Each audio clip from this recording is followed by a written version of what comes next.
How are you feeling? How long have you been here? 3 months, May 17th. And what brought you? That's difficult to answer.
I'm not clear.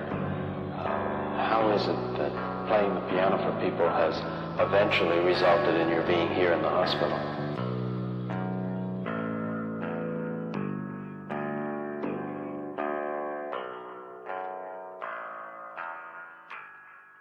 That's difficult to answer.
the end.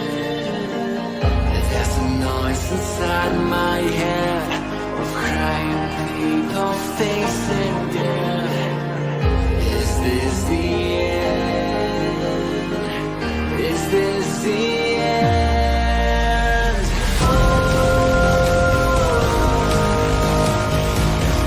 I'm burning in the dystopia.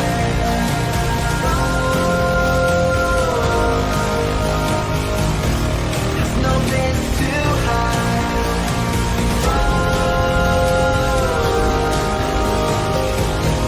I'm burning in the dystopia.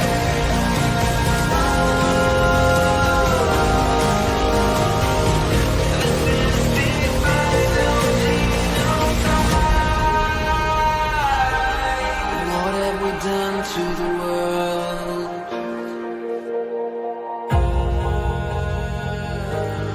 What have we done to the world?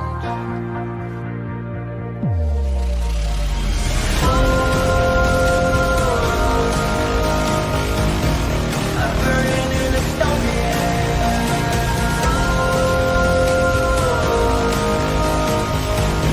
There's no place to hide.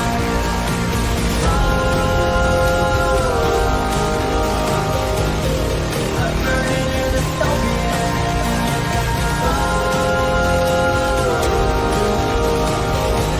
This is the final scene of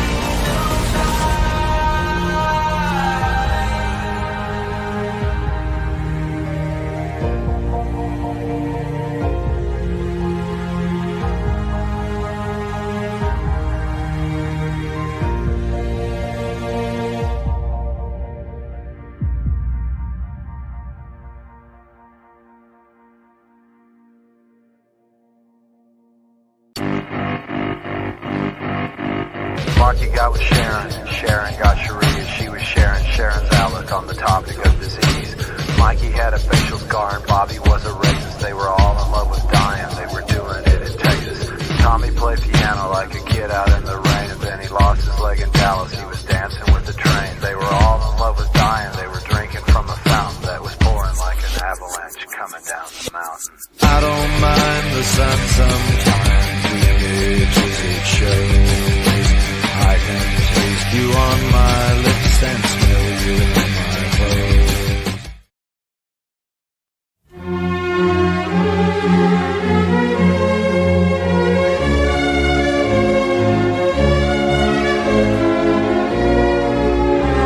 Und weil der Mensch ein Mensch ist, drum braucht er was zum Essen, bitte sehr. Es macht ihn ein Geschwätz nicht satt, das schafft kein Essen her. Rum links, zwei, drei, rum links, zwei, drei, wo dein Platz genossen ist. Weil ich heim in die Arbeit einweist komm, weil du auch ein Arbeiter bist.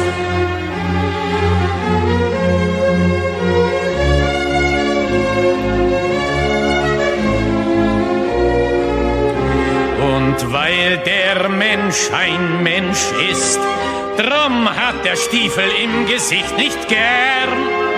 Er will unter sich keinen Sklaven sehen und über sich keinen Herrn. Rum links, zwei, drei, rum links, zwei, drei, wo dein Platz genossen ist. Weil ich heim in die Arbeit einweist komm, weil du auch ein Arbeiter bist.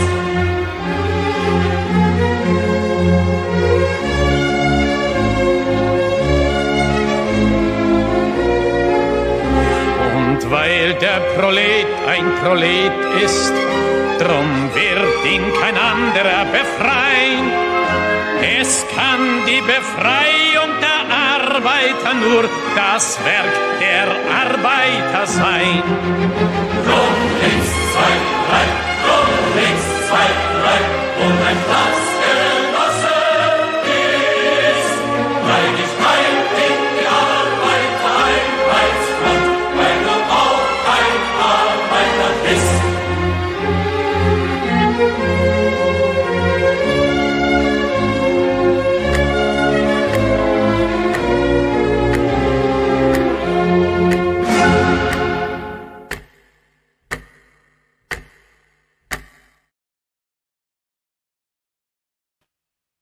Здравствуйте, comrades. Welcome to Socialism Saturday. Socialism Saturday is when we watch the real far left. We are not talking about liberals or progressives or Democrats, as you guys know, because I released a helpful chart earlier this week clearly delineating that Democrats and liberals and progressives are different than socialists. I know, this is where we're at right now. We need charts with colors and pictures and not very many words because people don't read. But if you put some colorful pictures around it, apparently the information becomes more palatable.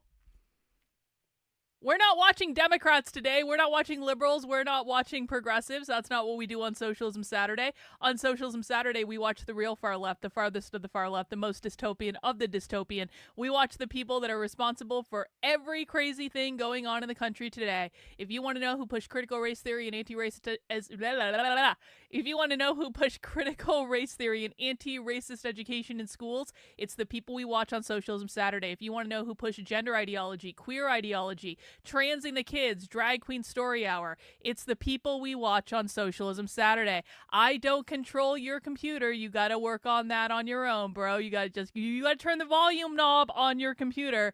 My volume is fine. If you want to know who's pushing environmental justice, climate change activism, hey, guess what? The people we watch on Socialism Saturday. If you want to know who's pushing abolish the police, defunding the police, doing the mass protests today. And by the way, there wasn't just one group that was protesting today. There were many different groups that were protesting today. And no, spoiler alert, they aren't paid protesters. Bro, I'm going to give you a helpful piece of advice. If you're going to bitch and complain about the volume when you are an adult and you have the ability to change the volume on your computer, if you're going to whine in my chat, you are going to end up getting banned very, very, very quickly. Do you want to know why? I don't give a flying fuck about your technical difficulties. So keep the whining to yourself, bro. We don't allow that shit here. Why? Because it's fucking annoying. Just turn the volume up. It's not, do you really want me to start yelling, asshole? Is that what you want? You want me to start yelling? Is the volume louder now? Fix your own fucking computer. Matthew, thank you for starting us off with the $10 super chat. It's always something, I swear to God. Excuse me, Karlyn, can you turn the volume up on my computer? Excuse me? I can't hear you, and I can't be bothered to turn the volume up on my own computer. Can you hear me? Can you do that for me? In addition to doing all of my research about the left, which I refuse to do myself, can you fix my fucking computer for me? No. No, I can't. No, I can't. What I can do is block you so I never have to hear from you again. I can do that. Anyway, what we're going to be watching today, guys, we are going to be watching protest videos today. Because if you guys didn't see it, there were massive fucking protests. The videos that I am choosing to watch today are from the Hands Off Coalition. Now, admittedly, this is the more kind of progressive Democratic Socialists of America. There may be revolutionary socialists that speak at this. I absolutely know for a fact that there is because I saw one earlier. But so what we're going to see with the Hands Off, I'm going to call it coalition that was protesting today all over the country and in Washington, D.C., is that these people, I would place them more at DSA types. There are going to be some progressives in that. There are going to be some revolutionaries in that. But if I had to kind of put them on a spectrum, I'm putting them somewhere between progressive and DSA. So this is not technically as left-leaning as we could go. There were actually revolutionary socialist groups protesting today, and we're going to talk about that. But the reason I want to watch this is I honestly just think it's going to be more cringe. I just think it's going to be more cringe. I think it's going to be more entertaining. And sometimes it's okay for things to just be entertaining. But I want to make sure people understand this, because I've been having this argument all day on Twitter, because, of course, predictably, conservatives are like, they're all paid protesters. They don't have jobs. They're all funded. They're all paid. Now, never mind that there are hundreds of thousands of people all over the country protesting right now, and there is no way in this universe the Democratic Party is paying hundreds of thousands of people to protest. In fact, I heard from a member of my community whose wife is on the left, and he is doing the Lord's work and spreading my stuff, but his wife's on the left. His wife was involved in the protest today, and not only was his wife not paid, his wife actually paid money to be involved because she brought water and there was food. So she was actually paying to be involved in the protests. We have got to stop. We've got to start moving on from this absurd, unhinged from reality notion that they're all paid protesters. They're just there because they're paid. That's all they're doing. They don't believe in any of this stuff. They're just there. It is the stupidest argument in the world, if for no other reason than there's actually no evidence to support it. Because every time I ask for evidence when one of these people says, this is just a paid protest, I ask them for, do you have primary source evidence of that? Do you have any evidence at all? Well, I just know they're paid. Okay, well, that's actually not evidence. Your feelings are not actually evidence. But the problem is that I really think that conservatives have no fucking clue what primary source evidence means. This is part of the drawback of people not going to college. And listen, I'm not going to shit on people who didn't go to college. Obviously, I went to a lot of college. I literally have a PhD. I did a lot of fucking college. I did more college than was necessary, although, honestly, all the college I did led me to where I was today. And so I don't regret doing that much college, but I've done a lot of fucking college. I don't look down on people who didn't go to college. I really don't. I think that everyone has different paths in life. Everyone is supposed to do different things. But, however, there are simply some things that you learn when you go to college that you usually don't learn if you didn't go to college. And one of those things is primary source evidence. Primary source evidence means you are not taking it from a second or third hand source. You're not taking it from a news article that could be biased. You're not taking it from Wikipedia. You're not taking it from my best friend down the street said so. You're not taking it from I just feel like that's the truth. You are actually going to the origin source of the evidence, whether that be a study that was conducted or a training that was held or financial documents or whatever it is. You are going to the first place that this evidence existed, not reporting on the evidence, not someone else's opinion on the evidence, not a fucking Wikipedia entry, the primary source, the first source. You have to learn how to do this in college. You do not get through college if you don't know how to do this. Conservatives don't know what this is.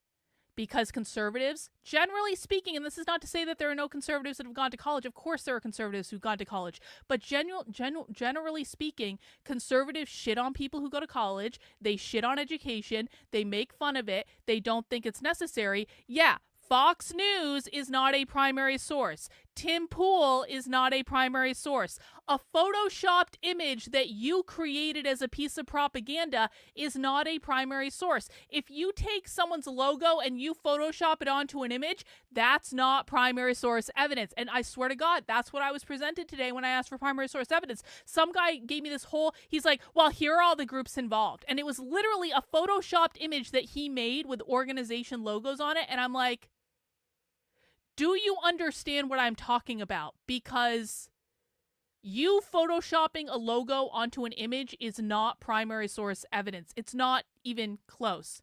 No, AI is not primary source evidence. Now, what AI can do, though, is AI can help you find primary source evidence a lot easier.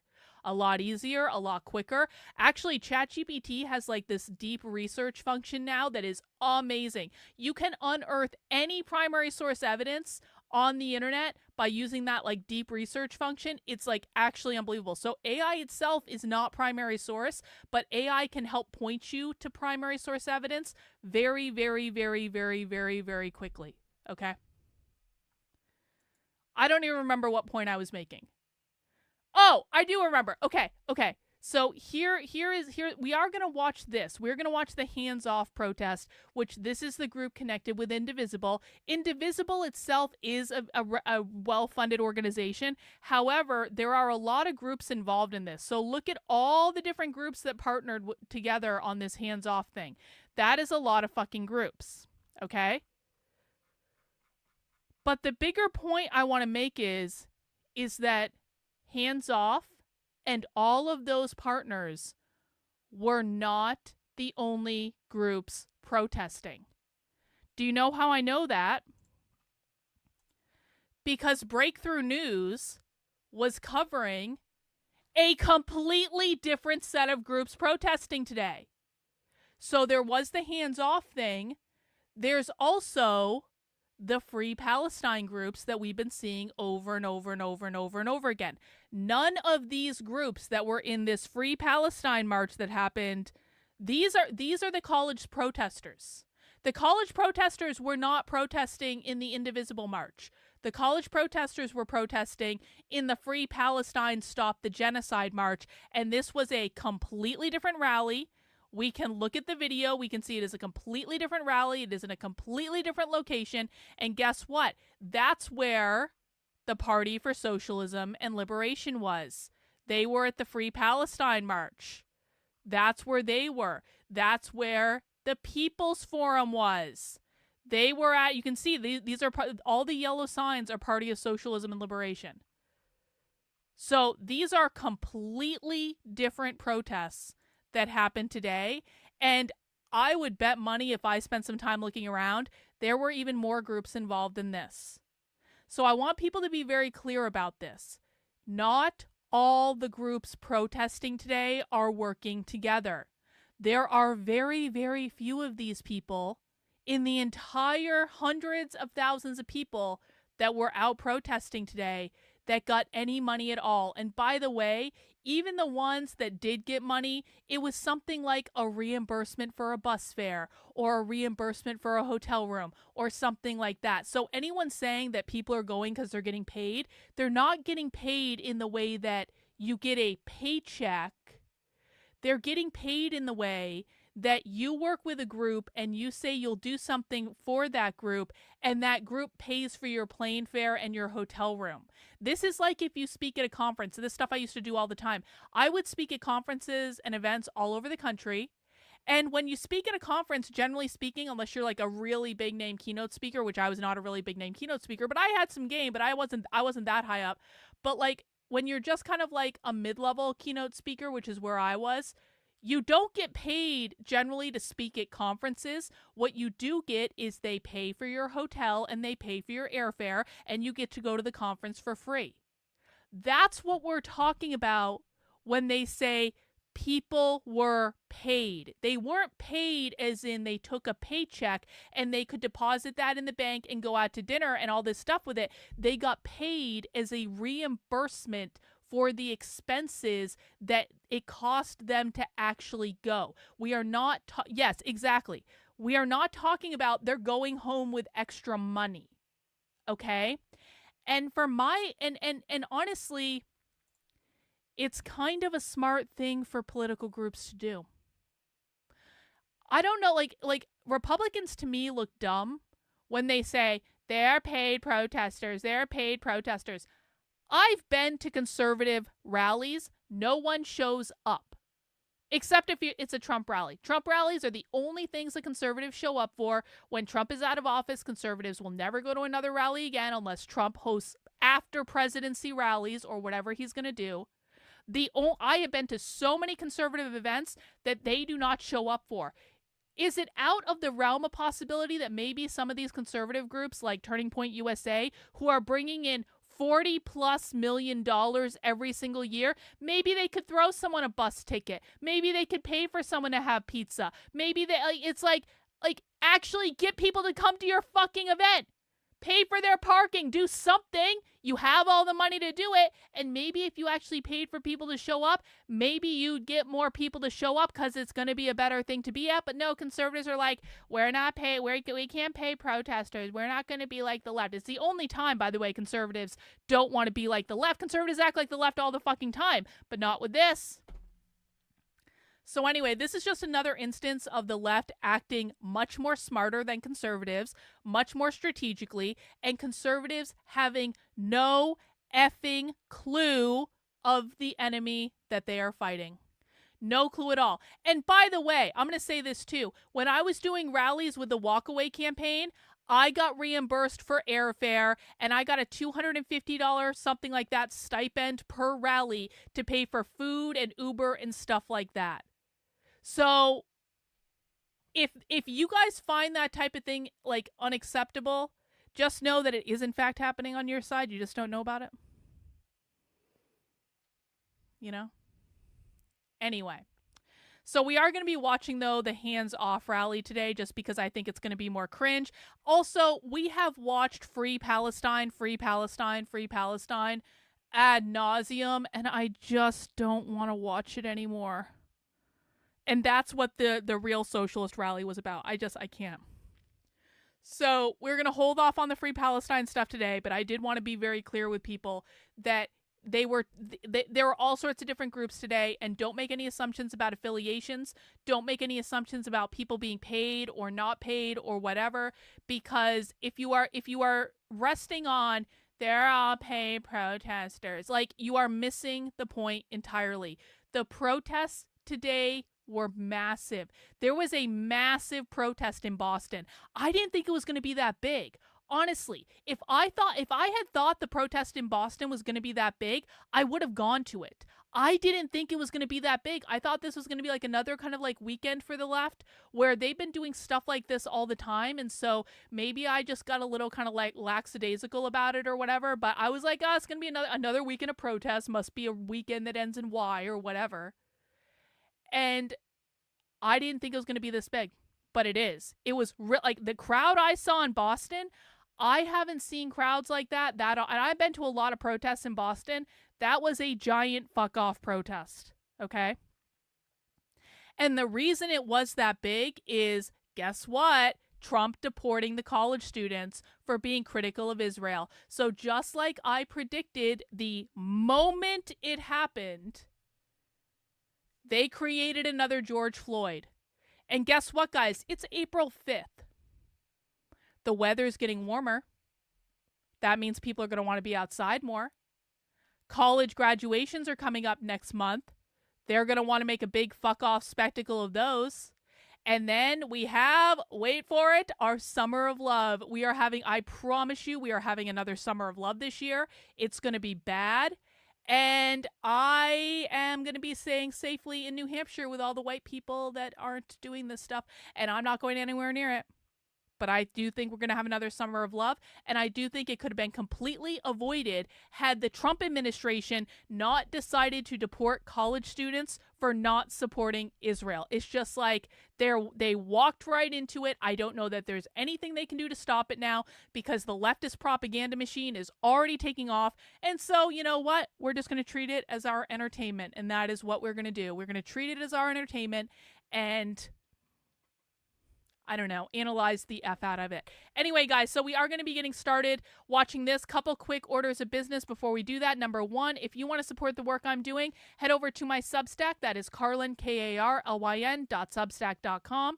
And I've been posting feverishly on the Substack. We got a lot of stories up. This is actually a speech from the rally we're going to be watching today. So hopefully we get to this person, because if you haven't seen this person's speech yet, I posted it on social media earlier. This is why I decided to watch the Hands Off rally, because this is a trans non-binary person that was representing Planned Parenthood because they used Planned Parenthood as services, even though they identify as a trans man and have a beard. So I think the speeches today are going to be good. Also, we got that speech up from Judith Butler for yesterday. Actually, we've had like so many things lately. Let me just do a quick rundown of the news over on the Substack. We've just got, I posted a shit ton of content this week. I'm gearing up my content production. We've got Judith Butler talking about how them doesn't want the right wing to have free speech. We saw this on our stream yesterday. If you guys missed it, we literally have Judith Butler saying, I don't want the right wing to have free speech, referencing J.D. Vance explicitly. That was pretty great. What else do we have? We have, I posted the video for the trans school last night. You guys, actually, do you guys want to watch this video real quick? Can we just watch this real quick? This is based on a story. I broke this story 2 years ago. I cannot believe it's been this long. 2 years ago, I was the first person to report that they were building a groomer middle school in New York City. You can find that on the Substack. No one else had that. I was the very first person to figure it out. I found it completely by accident while I was researching something else. I cannot believe it's been 2 years since I broke that story. Well, we had a little update from Transformative Schools. And you guys, this video is so short, but you have to watch it.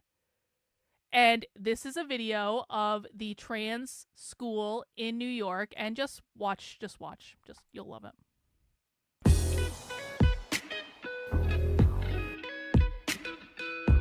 Transformative Schools is a visionary after-school program serving trans kids here in New York City. We're a team of trans and queer teachers trying to start a trans school. As far as we know, we're the only program serving LGBTQ youth in New York City under the age of 12. And the dream is to grow from an after-school program and be a middle school for trans kids, a home away from home here in New York City. The space that we're creating is one where kids feel safe and seen and understood. We've been working with students ages 9 to 15, doing classes everything from engineering to yoga to computer coding to art. We also do a bunch of policy and advocacy work. We've gotten involved with the Community Education Council, which is New York City's version of a school board, and we're showing up at those school board meetings and protecting trans kids and building community, and I feel very proud of that work. And also seeing the parents feeling the support of having a space that oftentimes these kids don't have in their schools is really important for us. Visibility matters so much. When kids see you, they understand that your existence is enough because you're here, and them being able to see you means that they get to exist and they get to see themselves become doctors, become teachers, become activists, become whatever it is that they want to. If they don't have anyone that they can see doing this work and being alive and doing this work, then they don't know that their futures are possibilities. And so we are their possibility models. I think we live in a scary time in the world right now, in that trans people, particularly trans kids, are under attack. And I am incredibly proud to be able to do all this work to try and stand up for them and try and make their lives easier. Trans kids deserve trans schools. Trans kids deserve trans schools. And there's also a speech from a 12-year-old non-binary person that goes to the trans school. This is real quick. We just got to watch it. Us trans and non-binary kids need your help. Some grown-ups think we're wicked, but really, unlimited. My name's Naeem. I'm almost 12 and my pronouns are they, them. Laverne Cox is one of the trans theater icons that I look up to the most. I have one of her most meaningful quotes hung up next to my bed. It says, "We are not what other people say we are. We are who we know ourselves to be, and we are what we love." I want other people to know that they cannot tell us trans kids who we should be. We deserve to love ourselves more without other people trying to control us. For me, happiness looks like being able to dress and adorn my body, to fit who I am. Trans people have existed forever, and I know that being me is not hurting anybody. Being me only makes the world a better place. Some grown-ups think we're wicked, but really, unlimited. Oh, I must have let it play again. Well, that was a student at the trans school.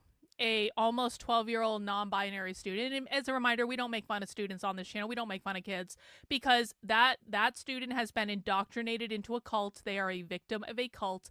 And that's one of those instances in which the students are repeating what the adults have told them to repeat.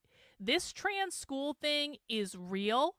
And by the way, I think we're going to start seeing more of this stuff.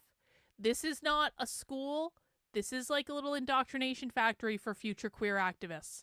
So I covered that on the Substack. There's a full write-up. You can by the way, guess who Transformative Schools is working with to protest? By the way, this is a post on their Instagram page.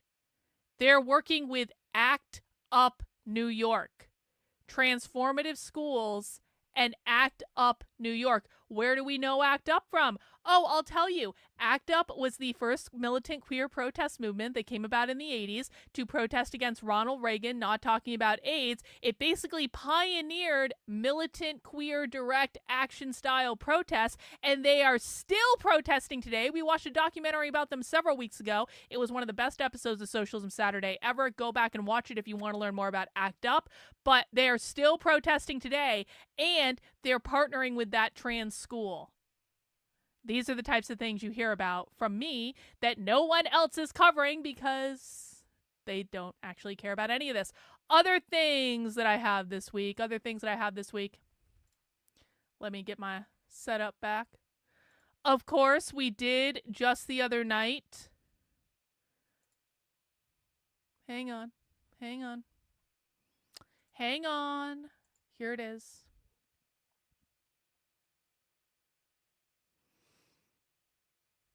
Maybe someday my computer will catch up to me. We did just the other night do a spy stream inside the Rethinking Schools activist teacher training. The clips from this have gotten over 150,000 views on Twitter. Lots of people are sharing it. I really appreciate everyone that has shared the Twitter thread. If you haven't yet, it is pinned to the top of my feed. You can also check out all the videos here, and I've got a write-up on all the people involved. You can find quotes from the videos, stuff like that. So you're always going to get the more thorough write-up on the Substack. But of course, the Twitter thread is a great place to start, and we want to make sure we're sharing out the Twitter thread because whether we like it or not, this is one of the primary places in which people get information. And I gotta say, 150,000 views on activism call that we went into on a Thursday night because it was something to do, or a Wednesday night, or whenever we did it.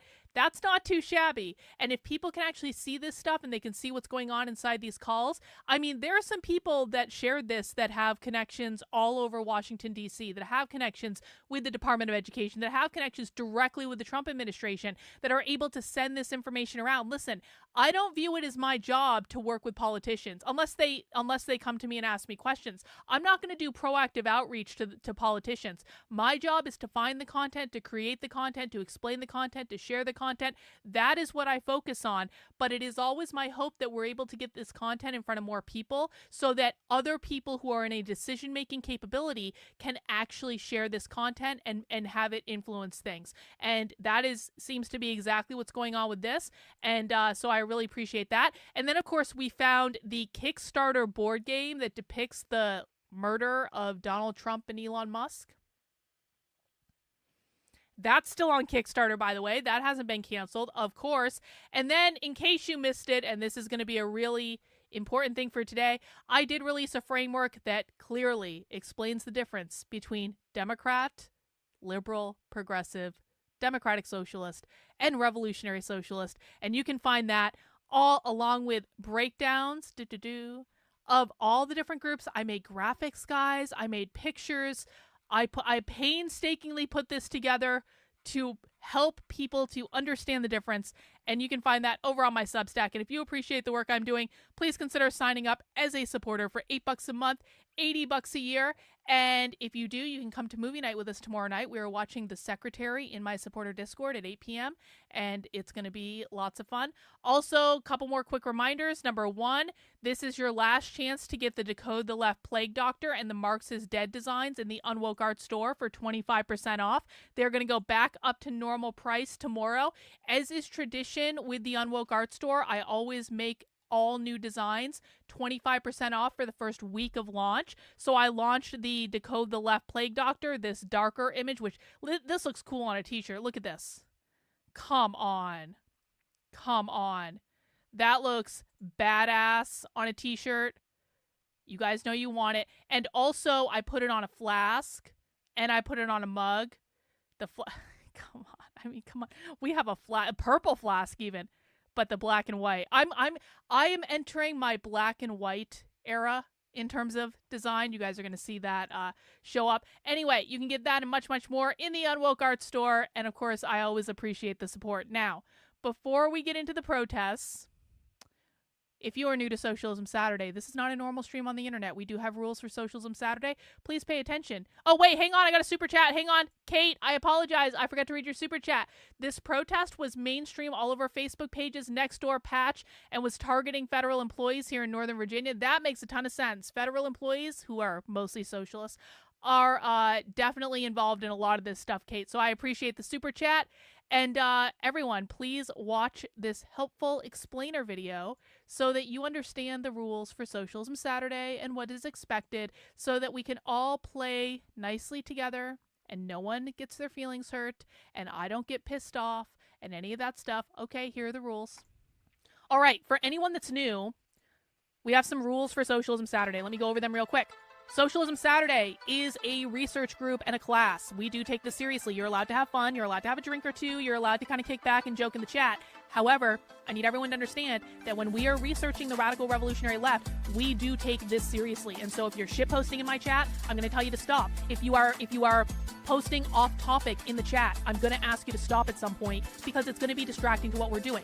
I need you to think of yourself as in a classroom. And I'm not talking about an online classroom. I'm talking about a real-life classroom, okay?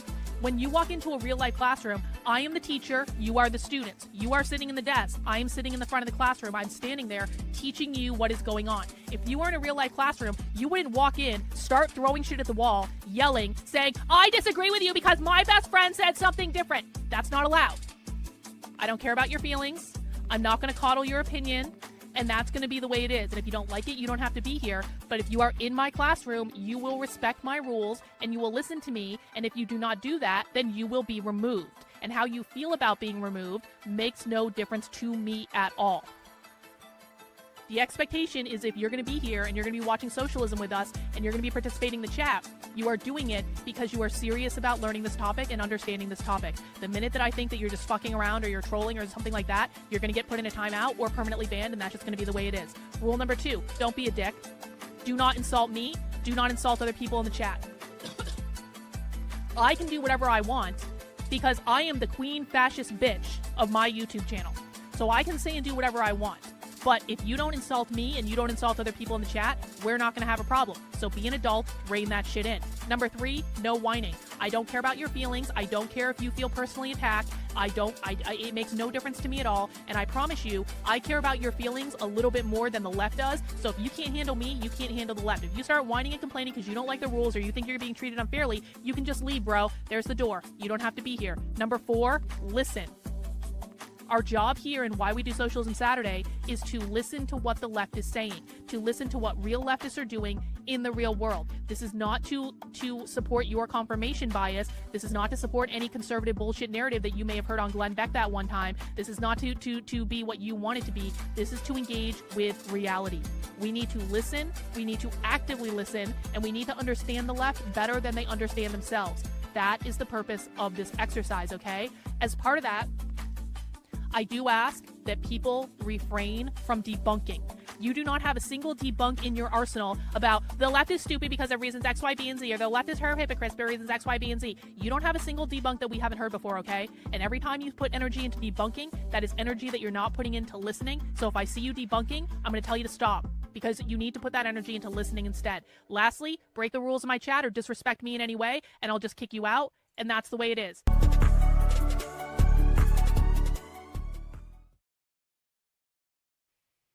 All right, everyone understand the rules. If you have questions, please feel free to ask them in the chat. Now, I do have a super chat goal of $100, which is, I think, pretty nominal for every Socialism Saturday. If you want to support the work I'm doing, please help me meet that goal. Thank you to who has already checked in on that, Matthew and Kate, for sending in some early super chats. Guys, I love hitting the super chat goal earlier, and the chances of me being in a good mood are significantly better when we hit that super chat goal earlier. So we will be watching protest speeches tonight. I will be breaking them down and explaining them. And if you guys have questions about anything, please do feel free to ask them in the chat. Just be appropriate. It's okay to talk about what's going on. It's not okay to be a dick or to be disruptive. We just want to keep it nice for everyone. That's all we're doing. All right, let's get this party started, guys. No music, no music, no music. Come on, just get to the stuff. Are these images from today?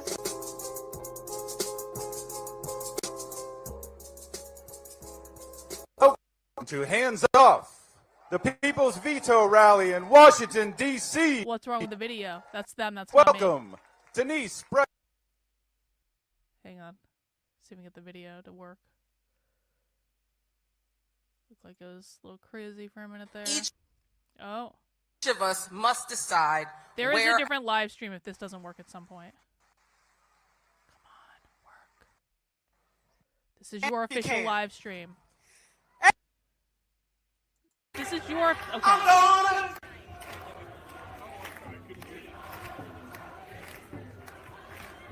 That's it. One more time. Nobody. Executive orders. Okay, just so you guys know, I was actually watching a different live stream today that we can move to if this live stream doesn't actually work. I just assumed that their official live stream was actually going to work and that we wouldn't have to deal with socialist technology. So I didn't check it beforehand. Let me just do a little scrub of it to make sure we can actually make this work. And if we can't, we will go to the other stream that I was watching earlier today. Hand off our living wages. Take hand off our public education. Take the police. Okay, there we go. We're getting into Jamie Raskin. Okay. Okay. Oh. Okay. Wait, we might be back. Right or Republican versus Democrat, but about right versus wrong and not bound. Okay. Let's start with this guy. We'll just... roads. Country. Let's get to the end of his speech. For what is right. It worked. We don't need to watch this guy. Statesman. I don't feel like watching him through a cloud. Okay. Oh, I know exactly where they are. This is the stage that I spoke on at the Walkaway rally in DC in 2020. Can I just reminisce for a second? Because that was really fucking cool. That was possibly one of the coolest moments of my life. Because Walkaway had a rally, and actually there were like 4,000 people at that rally. At least there were thousands of people there, and I got to come out on this stage, and you can see it. It's right in front of the Washington Monument, and I gave one of the best rally speeches I've ever given. You can find the video of it on this channel, and honestly, I looked really fucking cool, and I had a great outfit on, and it was a beautiful day, and it was honestly one of the coolest experiences of my life to give that speech at that rally, standing in front of a giant crowd in front of the Washington Monument. That was fucking cool. So I know exactly where they are. This is over. This is like one of the side stages at the mall. Washington, D.C. So there are thousands of people there. Thousands of people. Please work, socialist technology. Come on. This is your live stream.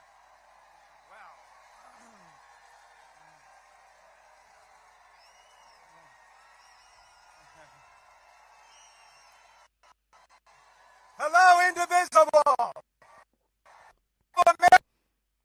This is your live stream. How are you? It's not fair. Go to the other camera. Crown jewel of bioscience, where despite all the... There we go. Now we're back. Okay, we're back. Hey, thanks for the super sticker. Appreciate it. Thank you, Jane. Anybody from Maryland, the Free State? The birthplace of Frederick Douglass. The proud home of people who worked at USAID, and NOAA, the National Weather Service, and the National Institutes for Health, the NIH. The crown jewel of bioscience, where despite all the purges and all the firings, they're working every day to cure cystic fibrosis, multiple sclerosis, breast cancer. Obviously, he's a Democrat. He's not a socialist. Of our time, malignant narcissistic personality disorder. Oh, God. Let the scientists do their jobs. The scientists are oppressed. Science, brain disease. The great thing about science is it's true whether or not the Secretary of Health and Human Services believes in it. Let's all say with Maryland, hands off science. Hands off science. Stunning and brave. Virginia. Stunning and brave, Jamie Raskin. Madison, who wrote us the First Amendment. It separated church and state for the first time in human history. It gave us the right to speak freely, to publish freely, to worship freely, to assemble freely, and to petition government for a redress of grievances. As Dr. King said, we've got the right to protest for what is right without being arrested, deported, or fired. We got the right to read the books we want, including 1984 and The Handmaid's Tale, even if they now belong in the nonfiction section. Oh, God.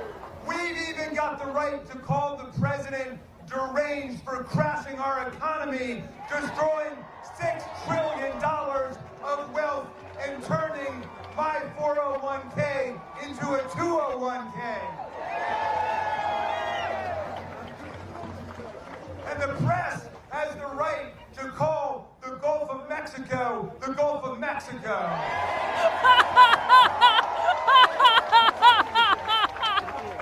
I wonder if Trump did that because he knew that the Democrats were going to sound so fucking stupid if they say, it is our right to call it the Gulf of Mexico. We will not call it the Gulf of America. Does Jamie Raskin hear himself? Does he know how fucking dumb that sounds? Madison's Constitution gave us the two most beautiful words in the English language: due process. Let's stand with Madison and Virginia and the people and Thomas Jefferson and all the people of the Commonwealth of Virginia, and let's say, hands off the Bill of Rights. Hello to the 713,000 tax-paying, patriotic citizens of Washington, D.C. Your officers like Michael Fanone joined the Capitol Police on January. Hey, we got a member chat. Thanks, Drew. Cheers, Doc. Planned Parenthood provides hormone therapy for 16-year-olds. I checked after your last video.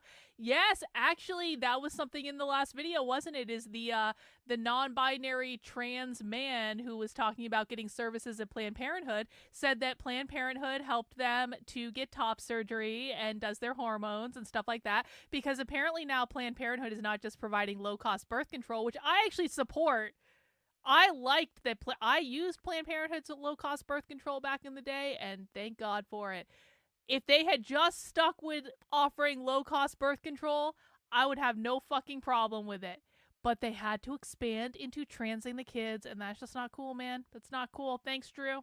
January 6, 2021, to defend Congress against the worst insurrectionary and mob violence of American history brought down on the Capitol, which wounded, hospitalized, and injured more than 140 of our police officers. These were mobsters who turned the flag of America into a weapon of war against our police. And now... At least the Democrats, at least the socialists actually believe what they say. Jamie Raskin doesn't believe any of this shit. You know Jamie Raskin doesn't believe any of this shit. This is just pandering to the most low-level political people that don't pay attention at all to anything and just parrot everything they're told. And Jamie Raskin knows he's speaking to low-level political people, and he can say whatever he wants, regardless of whether it's true or not, or what he believes or anything like that, just to get them to clap, and he can have a video he can send out to his donors later or whatever. But it's like, he doesn't believe any of this shit. None of them do. And so it is, I agree, harder to listen to Democrats than it is to listen to socialists, because at least socialists believe in something. We might not agree with it, and we might think it's crazy and an existential crisis, and it's probably going to kill us all, but at least they actually believe it.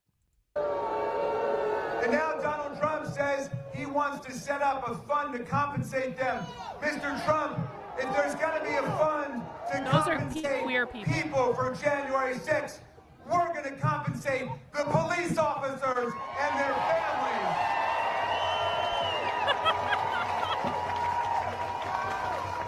Does he really think that conservatives are not going to cheer him for doing anything with the police? The conservatives would never go against the police. It goes against the fiber of their being. We're going to back the men and women of the blue, not the planners of the coup.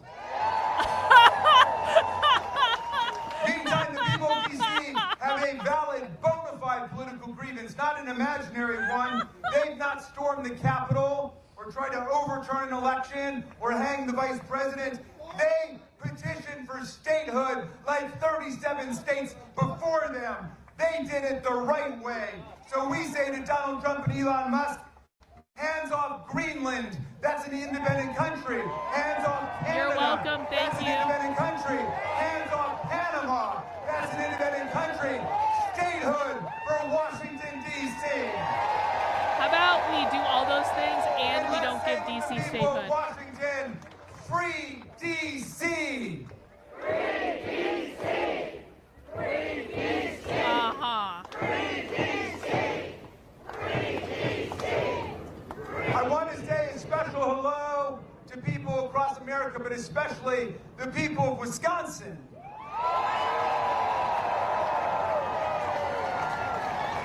They showed America that organized people who want nothing but freedom can defeat organized billionaires who want nothing but presidents have issued 56 preliminary injunctions and TROs against this lawlessness. Socialist technology, not my fault. I didn't do it.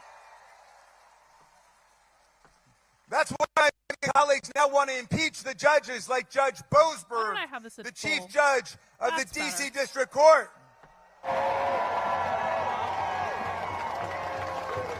My friends, we're in the fight of our lives, but I want to tell you this. We are winning now. We are winning every day. We are winning in court, where 39 judges appointed by 5 Republican and Democratic presidents have issued 56 preliminary injunctions and TROs against this lawlessness.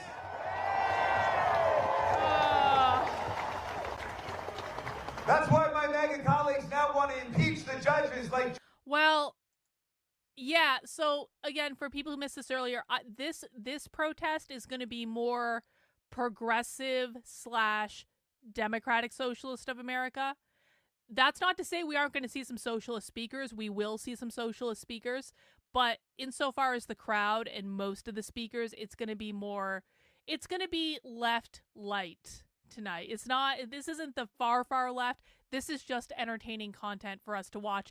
And I didn't want to watch the Free Palestine one. I can't watch any more Palestine content. Judge Boasberg, the chief judge of the D.C. District Court. Yesterday, he ordered the return of Kilmer Garcia, a legal resident of the United States, married to a U.S. citizen. They sent him to a dictator's prison in El Salvador. The administration was forced to admit that his deportation was without due process and was, quote, an administrative error. Yeah, that's actually crazy, if I'm honest about it. Like, you shouldn't be able to do that. Then Trump said, well, c'est la vie, Mr. Garcia would have to stay in that torture facility because the U.S. no longer had custody over him. But Judge Boasberg told him that if you've got the means to unlawfully socialist? deport Okay, someone, well, fuck off then, I you guess. find the means to bring them back.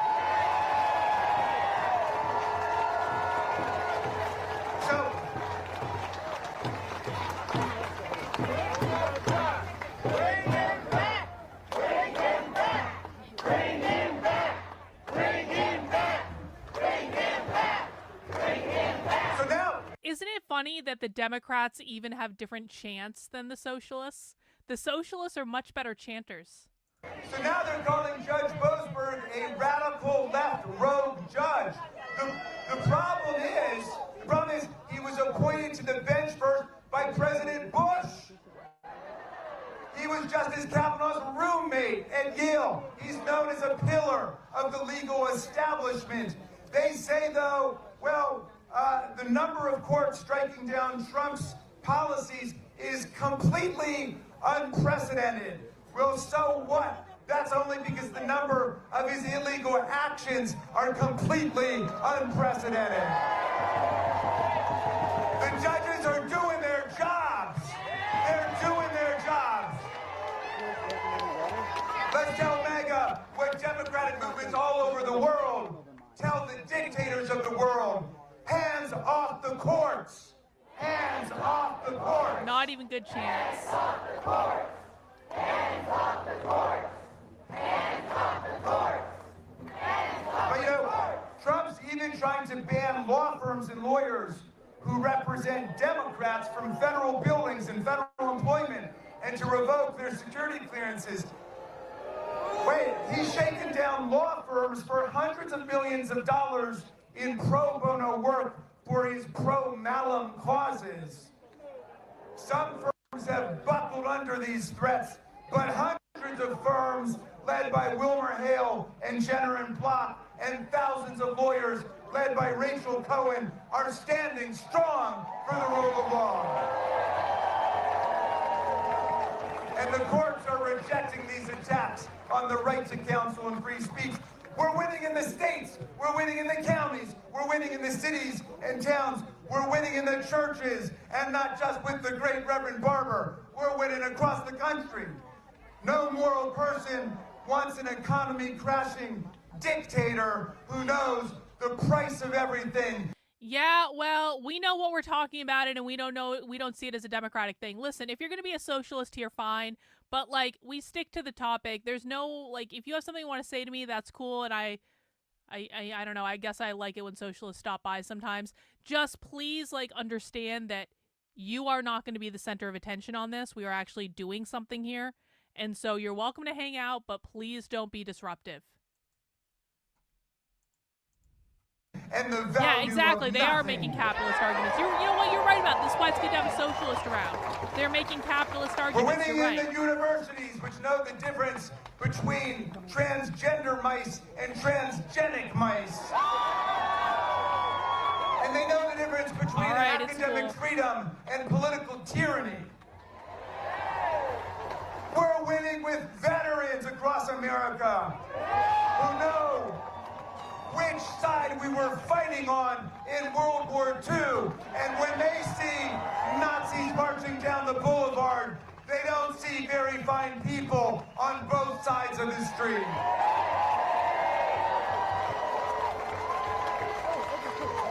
We're winning with people in the armed services who know that Donald Trump is turning our best friends in the world, like Germany and the UK and France and Canada and Mexico, into enemies by the way he's treating them, and he's turning the enemies of American democracy, like Vladimir Putin and Viktor Orban and Xi and Erdogan, into their bosom buddies. I don't care about that as much. We're starting to win with the business community, which knows There's no prosperity with stupid trade wars against the whole world. There's no prosperity with stock market collapse and mass unemployment.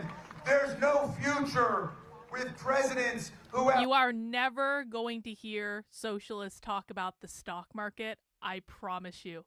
It's so striking for people who are new.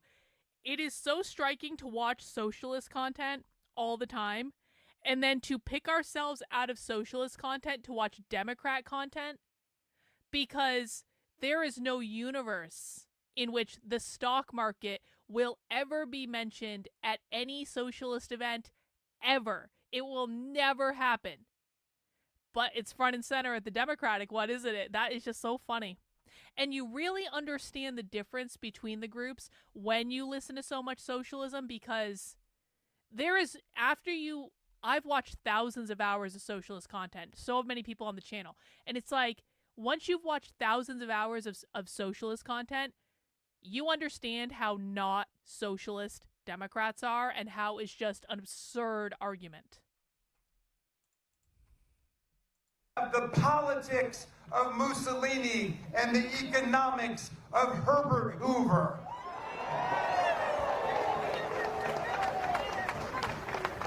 But now look, Elon Musk and the Silicon Valley billionaire mafia believe that high IQ tech supermen obsessed with eugenics and impregnating as many women as possible are destined to govern the rest of us. In other words, at least he they're said going he was to high rule IQ. in their vision.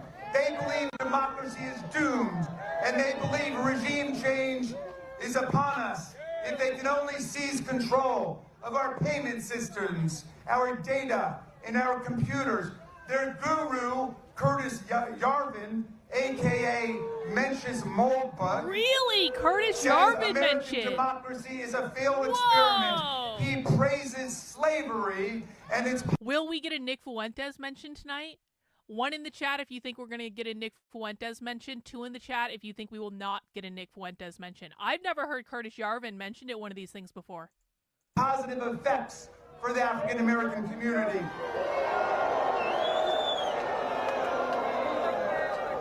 He told the New York Times that the American people have to get over our irrational fear of dictatorship. On January 20th, the day when Donald Trump did not put his hand on the Bible, even his own Bible, available online to true believers for the low price of $59.99. Did Trump publish a Bible? On that day when he swore to support our Constitution, we saw what a dictatorship of autocrats and plutocrats and kleptocrats. Did that actually happen though? Did Trump publish a Bible? It's a twice impeached, multiply bankrupted, very stable genius standing in front of oligarchs, Elon Musk, Mark Zuckerberg, and Jeff Bezos, standing in front a cabinet of billionaires and Putin followers who make war plans over the public signal app, even while they're literally sitting in the Kremlin. But I want to tell you something. Moldberg and Vance and Musk, they may have access to artificial intelligence, but they've got no access to human intelligence. These founders of the Dark Enlightenment, as they call themselves, are no match for the founders of the actual Enlightenment, like Madison and Jefferson and Ben Franklin and Tom Paine, much less the leaders who took down slavery and built Reconstruction, like Abraham Lincoln and Harriet Tubman and Thaddeus Stevens and Frederick Douglass. If they think they're going to overthrow the heroes of American democracy, they don't know who they're dealing with. Our founders wrote a constitution that does not begin with "we the dictators." The preamble says, "We the people." We the who? We also don't hear the Constitution mentioned at socialist events.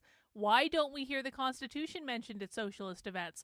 Oh, wait, I know. I'll tell you. We don't hear the Constitution mentioned at socialist events because socialists believe the Constitution was created on capitalism.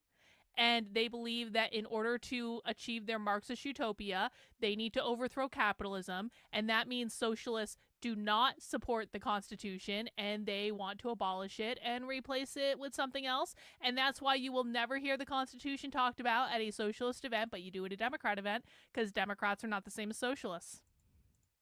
Did you say the corporations? We the people, in order to form a more perfect...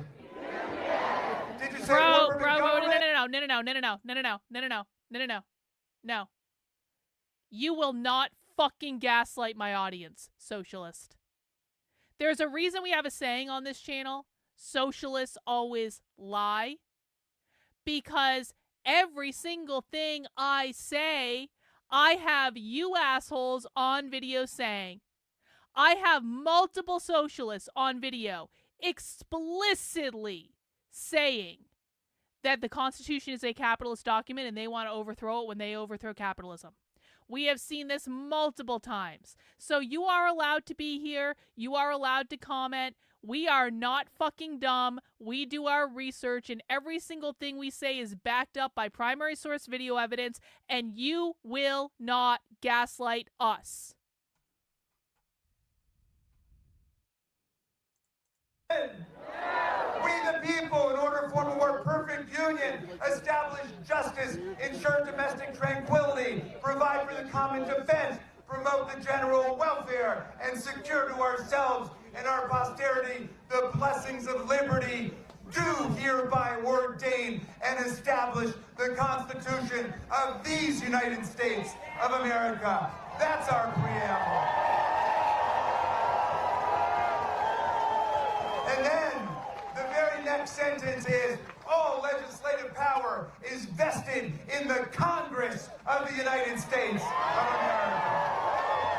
Socialists don't like that either. All the powers of Congress, the power to regulate commerce domestically and internationally, which means it's Congress that controls tariffs, not the president, not Elon Musk.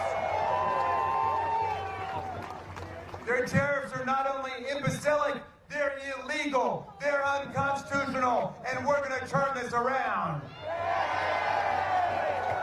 Congress has the power of the purse to raise money and spend money. An Appropriations Act is a federal law, like a law banning assault on federal officers. It's not a budgetary negotiation. It's not a suggestion to the executive branch. If we say spend money on childhood education or cancer research, you spend that money. Congress is the lawmaking branch, the predominant branch, as Madison put it. And don't buy any of this fifth grade propaganda about three co-equal branches. First of all, co-equal's not even a word, okay? What? It's like extremely unique. But secondly, read Article 2 of the Constitution about the president. After all those pages about Congress, 4 short paragraphs. The most important one, Section 4, which is all about how you impeach a president for treason, bribery, and other high crimes and misdemeanors. Jamie Raskin is saying that the 3 branches of government are not co-equal branches of government, and that Congress is the most important branch of government, and the most important thing in the Constitution about the presidency is he can be impeached. I mean, I kind of get, from a whole, formerly of the monarchy perspective, I guess I can understand that, but I don't think it's a very strong argument to make that there are not 3 equal branches of government. That seems just to be a little bit hyperbolic and not correct. Kristen, Jamie Raskin is the suit Democrats in your chart, and he's insufferable. I know he is. But, I think his speech will be over soon, and then we will watch other people. Thank you for the super chat. We're co-equal. How come we can impeach him and he can't impeach us? Because that's not how... What's the core function of the president, my friends? Teach your children to take care that the laws are faithfully executed. Not twisted, not distorted, not maligned, not trashed.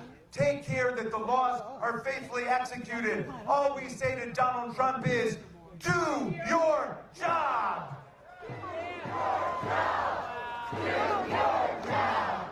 Do your job! Do your job! Do your job! And when he doesn't, that's what Article 3 is all about. All about. Marbury versus Madison says it's emphatically the province and the duty of the judicial department to say what the law is. That's what judicial review is. But that's a short-term solution, my friends. The real backstop to this authoritarianism is, it has always been, and it always will be, the people. Even with all their united will never be defeated. Even with all their billions in dark money, the people must, the people will organize to defeat them and take back the Congress next year. Yeah, they probably will, actually. We'll be heard in Republicans the are town going to lose. halls, in the union halls, in the church halls, in the state capitals, and in the capital city, online and inline. Here's what's going to happen leading up to the midterms. Republicans are going to be Republicans are going to be like all on their high horse. They're going to be like, we won, Democrats, we won, and you guys suck, and your party is falling off, and Republicans are going to be riding high on this hubris, and they're going to ignore every crazy thing Trump does that has pissed a lot of people off, because Trump has made a lot of decisions that have pissed off a lot of those independents that voted for him, and a lot of those maybe disaffected lefties that voted for him. Trump is pissing a lot of people off. And those people are going to get to vote again in the midterms, or not vote again. And Republicans have a very, very teeny tiny little majority in the House. They have a teeny tiny little majority in the Senate. And Republican voters can be like, we're the silent majority and and they're going to be assholes right up until the very end. And then the Democrats are going to kick their ass. And they're going to be, and Republicans are going to cry, and they're going to whine, and then Republicans are going to say, it was stolen! The election was stolen! And then they're not going to have any evidence, and they're not going to do anything about it, and it's just going to be 2 more years of crying under Trump. And so the moral of the story is that Trump had actually better start doing things that matter, because he really doesn't have that long where he has Congress kind of on his side. At the post office, which we're going to save, at social events, and at the social security offices that they're trying to close down. And if anybody was slow to wake up to this authoritarian takeover, nobody's sleeping now, and nothing is going to stop the forces of democracy and freedom in America. No oligarch, no pro-oligarch, no autocrat, no theocrat. And, by the way, the Democratic Party is only moving further left now. I hope people understand this. Because we've been watching the Democrats, we've been watching like these more progressive groups, we've been watching how the Socialists are reacting to the Democratic Party. The Democratic Party is not going to moderate. They're not going to look at their loss in November and say, maybe we should try different messaging. Maybe we should hinge back into reality.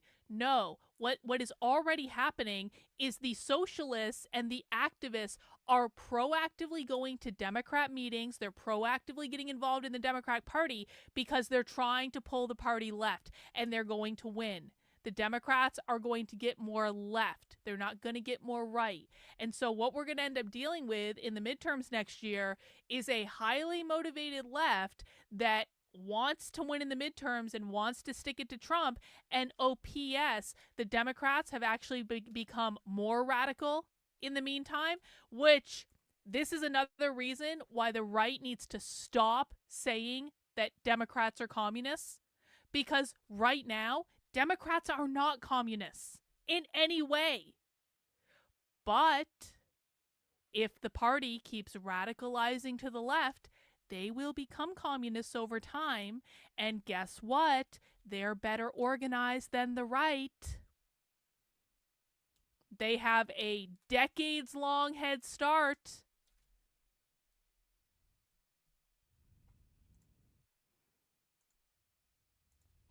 autocrat, no monarch from Moscow. Hang on.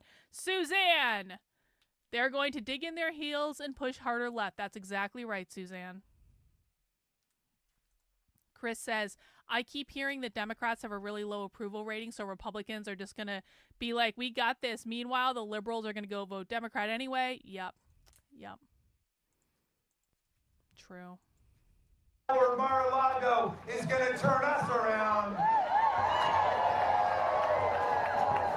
Fascism will not be the end of human history. Human history will be the end of fascism. Stunning and brave, Jamie Raskin. Stunning and brave. The deranged cult of MAGA will not destroy the economy built by free labor, free ideas, and free markets. The Economist magazine called 6 months ago the envy of the world.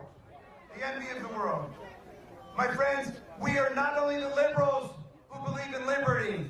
We are not only the progressives who believe in progress. We are the conservatives who will defend the land, the air, the water, the climate system, the Constitution, the Bill of Rights, Social Security, Medicare, Medicaid, the Affordable Care Act, the Voting Rights Act of 1965, the Civil Rights Act of 1964, the National Labor Relations Act, the Fair Labor Standards Act, the Clean Water Act, the Clean Air Act, everything that their party of nihilists and authoritarians wants to tear down in the next few weeks, we are going to conserve and defend for future generations of Americans. You know, unironically, Jamie Raskin is actually probably right about that. Unironically, he's probably right. Because the Democrats probably are going to win the midterms in a couple years, and they are going to conserve all that shit. And in the meantime, conservatives actually conserve nothing. We live in the backwards land. We live in the backwards time. It's like we're in an episode of Black Mirror and everything is reversed. Hey, Matthew, another super chat. You made the same cry when Roe v. Wade was overturned and Trump doesn't care as he's done in 3.5 years. Well, I was explicitly correct, Matthew. Let me bring you back to May of 2022 when the draft decision of Roe v. Wade was released, and I said, that's it, Republicans. You done bent over and fucked yourself for the midterms. I was like, there is no way the Republicans are going to win the midterms after this, because I am a former Democrat. And I completely understand how obsessed the Democrats and women are with pro-choice. Because I came through that system. And I was seeing all these Republicans going, no one even cares about abortion. This isn't going to change anything. They don't even care about abortion. They're not going to vote based on abortion. I was like, you fucking people are crazy.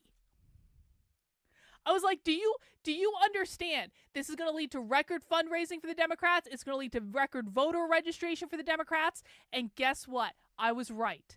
And I was canceled all over the place, and people denounced me. And in one of those pollsters, it was fucking Rich Barris, that fucking asshole, was like, oh, you silly person. No one cares about abortion. And of course, when I questioned Rich Barris, and I said, oh yeah, 6 months later, who was right, Rich, because it wasn't you, never acknowledged, no apology. I never get acknowledged or vindicated when I am right about something several months in advance, because I'm ahead of everyone, because I'm actually hinged into reality. So I turned out to be right. The 2022 midterms were a bloodbath. I did a stream that night when I kept seeing the election results, and I was surprised. Even I was surprised at how right I was. And I will be right again, because I live in the future.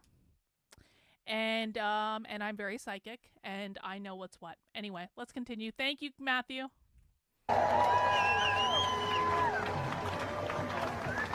We invite all Americans to join us Join the party of democracy and freedom and solidarity. An injury to solidarity, one is an injury comrade. to all. A victory for any one of us is a victory for all. And I leave you with the words of two great democracy patriots. Hold them close to your heart. One, the great Frederick Douglass, born a half an hour away at the Wye River Plantation. Into slavery, he escaped from slavery to become our great freedom fighter during the Civil War and Reconstruction. And Douglass said, if there's no struggle, there's no progress. And the struggle may be physical, it may be moral and physical, but there must be struggle. Power concedes nothing without a demand. It never has, and it never will. A message to you from Frederick Douglass and the people of Maryland. This is the longest speech ever. When is he going to shut up? I leave you finally with the words of the great Tom Paine, who my son Tommy was named after. And Tom Paine got here in 1774, 2 years before the Revolution. He fell in love with the promise of our land. He said, if these people live up to their promise and their ideals, the land will become an asylum to humanity, he said. Not an insane asylum, mind you. A place of refuge for people seeking freedom. Trendle, and you have a maybe sometimes boyfriend? Discrimination from all over the world. And he wrote the pamphlet that ignited our revolution, Common Sense. I hope you have a good time in Oregon. The sense we all have in common when we're willing to reason together without myth and dogma and what we would call propaganda and disinformation. But you know, 1776 was a tough year. And the country was split. There were some people running around saying, you can't beat the kings and the queens. You can't beat the autocrats and the monarchs. You can't separate church and state. For all of history, people have lived under thugs and dictators and kleptocrats like Vladimir Putin and Donald Trump. But half the people said, no, let's try something different. Let's pledge to ourselves our sacred honor, our fortunes. No one else asked me about my beer, and I feel like you guys don't even care, all right? I feel like none of you really care. I am drinking currently a blackberry cherry sour because I do like to drink red beer on Socialism Saturday for obvious reasons. And so that's what I started out with, was the raspberry cherry, not raspberry, black raspberry cherry sour. And I will be moving shortly, once I finish this beer, into a coconut stout. And if you guys are drinking anything fun, let us know in the chat what you're drinking. You got a Leinenkugel Summer Shandy? That's a nice beer to have. That's a good beer for a hot day. Our lives to build something different. And so Paine wanted to write a pamphlet to give people hope during the darkest hours. And he wrote this beautiful pamphlet called The American Crisis. I just want to quote a little passage to you. I'm going to update the language so it doesn't offend modern sensibilities. And Nancy Pelosi told me I had to do that. And she said it wouldn't offend Tom Paine because he was a feminist. And that he was fighting for women's voting rights. Wait. Did Jamie Raskin just say that he was updating Common Sense? Because Thomas Paine's seminal work will offend fragile sensibilities, and he was told that he had to do this by Nancy Pelosi. Are you kidding me? Did that really just happen when I wasn't paying attention and I was thinking about beer? Hang on, I'm sorry. One more time. Kurt, I'm glad you're here to see, because I feel like Kurt will understand my pain right now more than anyone. Sacred honor, our fortunes, our lives to build something different. And so Paine wanted to write a pamphlet to give people hope during the darkest hours. And he wrote this beautiful pamphlet called The American Crisis. I just want to quote a little passage to you. I'm going to update the language so it doesn't offend modern sensibilities. Oh my God. Nancy Pelosi told me I had to do that. And she said it wouldn't offend Tom Paine because he was a feminist. And that he was fighting for women's voting rights in the 18th century. But Paine said, these are the times that try men and women's souls.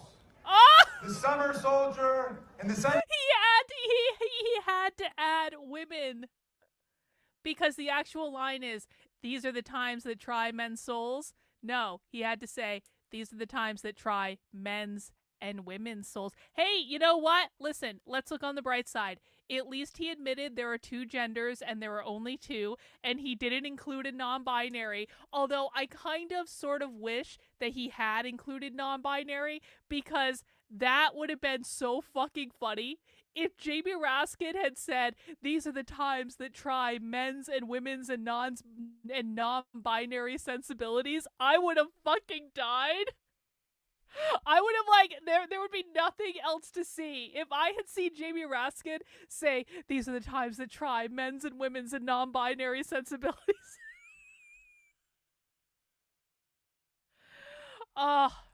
Missed opportunity.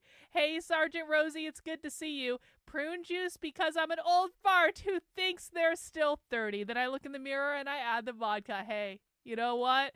Do what you gotta do. Get on with your bad self, girl. I appreciate the super chat. Papain said, these are the times that try men and women's souls. The summer soldier and the sunshine patriot will shrink at this moment from the service of their cause and their country. But everyone that stands with us now will win the love and the favor and affection of every man and every woman for all time. Tyranny, like hell, is not easily conquered, but we have this saving consolation. Yeah. The more difficult the struggle, the more glorious in the end will be our victory. Let's make that victory ours. Thank you, Indivisible. Thank you, America. All right, finally. Oh, mask, socialist, mask. Please welcome Congressman Maxwell Cross. Oh, another congressman. Good. Hello, how's everybody doing? Oh, this guy. He's a socialist. This is about the fight for everything. Well, a democratic everyone. socialist anyway. Democratic socialist. Say everyone. Everything. See, look at this. There's this young DSA kid that's in Congress, and he's already 1,000,000 times better at chanting than Jamie Raskin was. This guy has got chant game. Jamie Raskin does not have chant game. That's how you know that this guy is further left than Jamie Raskin. Everything! Everyone! It is so damn good to see this crowd. Yo, we all know that we're living in some dark times. We see the foundations of our society. Social Security, Medicare, Medicaid, the very safety nets that people have fought for generations to ensure that our country lives up to its promise, are being targeted by the billionaires and the oligarchs and the corporations. This insidious rise of authoritarianism is fueled by corrupt billionaires and mega corporations who believe that they have the right to control every aspect of our lives. Our healthcare, to our schools, to our thoughts, to our very speech, under the false banner of patriotism and freedom and a false banner of patriotism. They would have us believe that if we gave them all the control, everything would be great. But breaking news, they've had the control, and look at where we're at right now. Massive wealth inequality in this country, where most of our people live paycheck to paycheck. And it isn't a new problem for generations. The billionaires and oligarchs have kept all this wealth and left us with the crumbs. But we say no more. No more. In this moment, we all have a choice to make. As elected officials, we can't live in the world of what we can't do, but we have to live in the world of what we can and must do. I'll tell you, I had some friends come up to me and say, Maxwell, you should think about running for Congress. 4 years ago, I said, hell no, you're crazy. The craziest thing is, I didn't have all the power at the time, I didn't have all the money. I experienced homelessness during my campaign, and as many of you know, even after I was elected, I couldn't find a place to live in D.C. because the housing costs were too high. But the craziest thing is, we won. We didn't have all the power. When we woke up and saw, it was Twitter at this time, when we woke up and saw on Twitter that a black man, George Floyd, had been lynched in broad daylight. We didn't have all the power, but we still took to the streets to say that Black Lives Matter.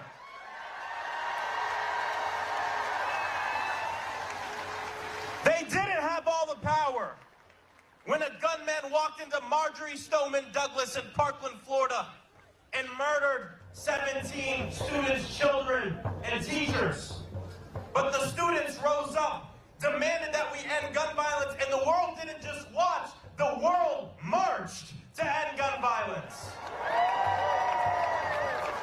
I say this because a lot of times when you don't have all the power that you want, you use all the power that you got. And that's what we have to do in this moment. We need to use everything in our toolbox. We can't afford to brush aside any part of our movement. We need mutual aid. We need protest. Socialist. We need direct action. We need a legislative strategy. We need to be in the courts litigating because I promise you, our opposition are not leaving any tools in their toolbox. They're using everything they have. And it's insane because there is such international solidarity in the right-wing fascist movement. January 6th here, January 8th in Brazil, funded by a lot of the same people and organized by a lot of the same people. But here's the thing, their movement is run by fear, trying to push us against one another. They would have our people believe that the reasons we can't afford rent, the reason we can't afford health care, the reason we can't afford groceries is because of other people in our own communities. Yes, we know that this system is rigged and the status quo doesn't work for Americans, but it's not rigged against the billionaires, it's rigged for the billionaires and for the corporations.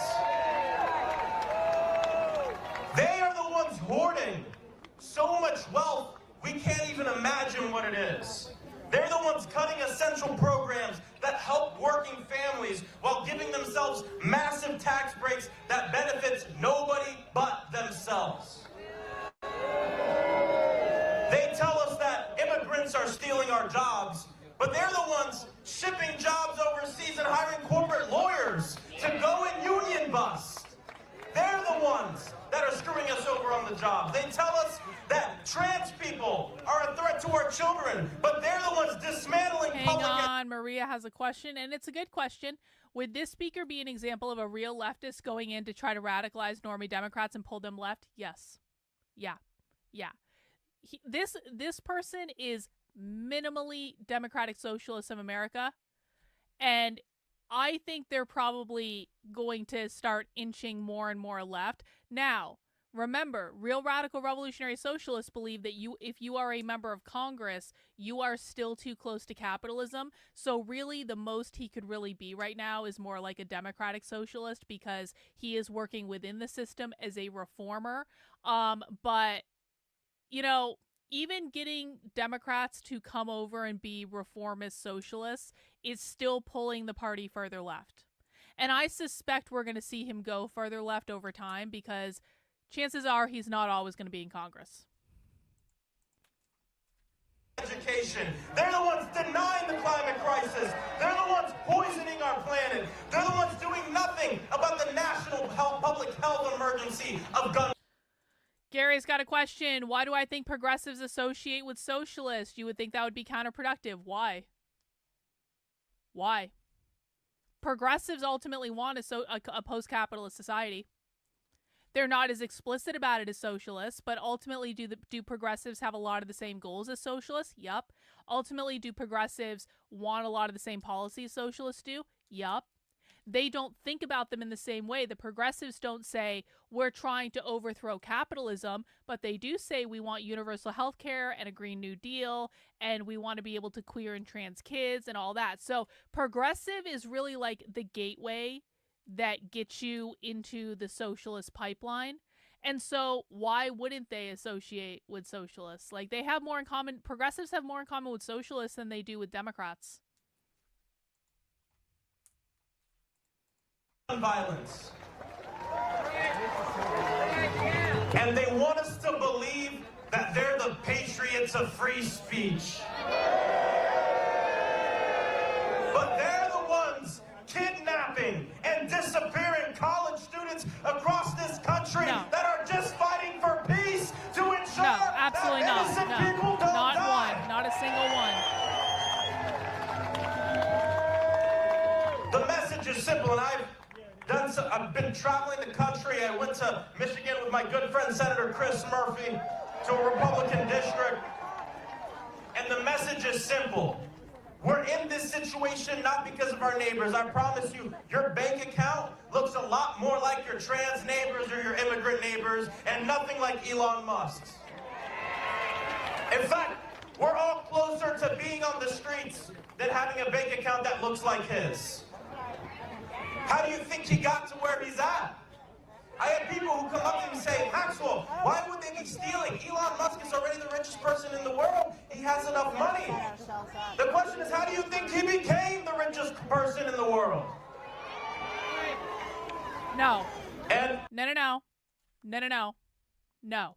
And you've said a lot of false things tonight in the chat along this line. I recommend you go to the Substack and look up the framework that I created, Mapping the Modern Left. You can also go to decodetheleft.com/map and find the same thing, but this is not correct. Thomas, this is what we call a bullshit conservative talking point. These are the things that conservatives make up because it makes them feel really good, and it makes them feel like they really can turn leftist, because there's nothing conservatives like more than a leftist that leaves the left. I know from personal experience there's nothing they like more. And so they lie to themselves and they say things like this because it makes them feel good. But it's actually not true. Liberals are a very specific thing. I've outlined this specifically, and we are no longer going, no. Classical liberals are fucking liberals. They are liberals. If you believe that classical liberals are a real thing, again, that is a bullshit conservative talking point that came about during the first Trump administration when people were trying to convince you that the intellectual dark web was going to save us all, and then they never did anything because it was nothing more than a Zionist propaganda push, and they were never any different than liberals, and that is not true. So we hinge into reality here. We do not make shit up just based on what's going to make us feel good at any given time. You know, Elon doesn't like me.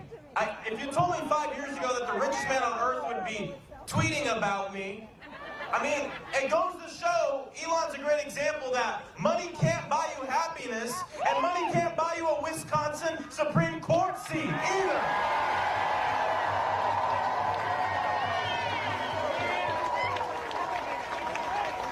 But I'll tell you, our way out of this is not to back down, is not to be silent, is not to be divided. Throughout human history, authoritarians, they're never satisfied with the power that they have. And so they test the bounds, they push the limits, they break the law, and then they look at the public to see if they're quiet or if they're loud. If we are quiet, if elected officials are quiet, then we are complicit. And we cannot be complicit in the tearing apart of Medicaid, of Social Security, of food stamps and nutritional assistance, of the things that we fought for and earned.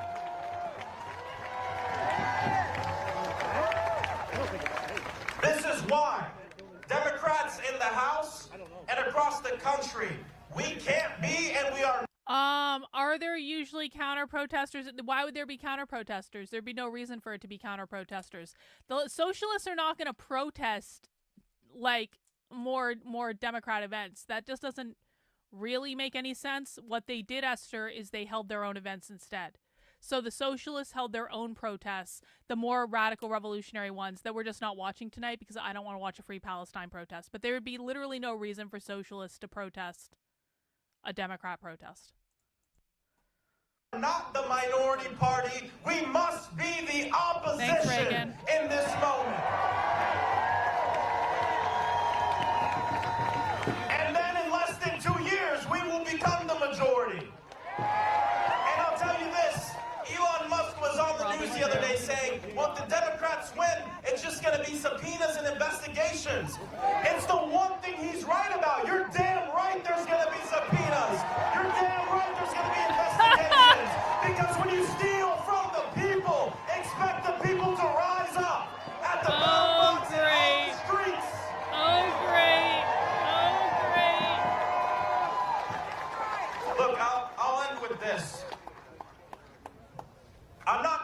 the one to sit here and say everything is going to be okay. Because to be honest, there's going to be a lot of people.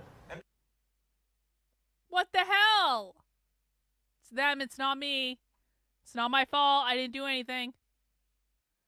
Oh, come on. Oh, fuck you assholes. How long does this go on for? Seriously. Okay, we're back. We're back. Hang on. Okay.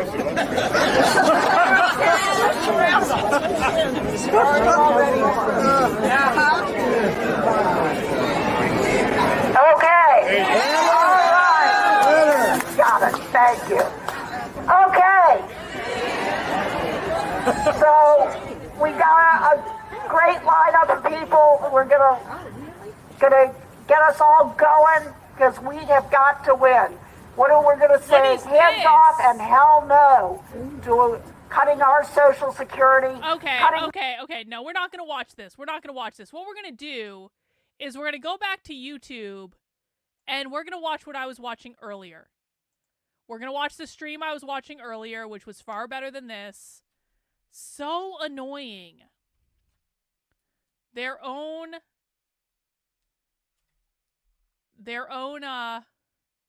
technology failed them. Oh, let me see. Let me find the stream.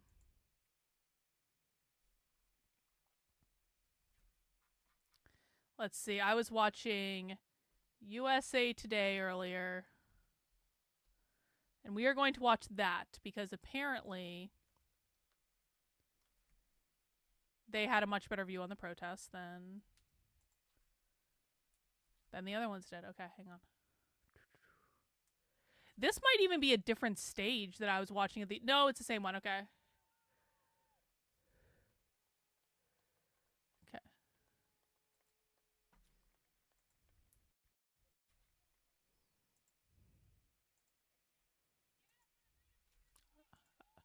Oh, yo!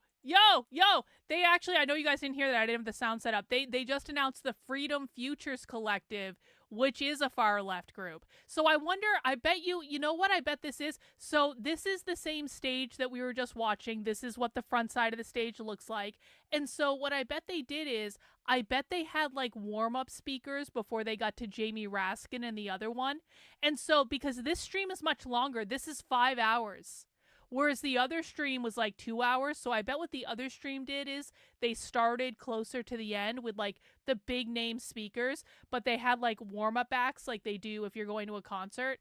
And so I actually think that the warm-up acts are going to be way more interesting than the politicians. So this is actually perfect.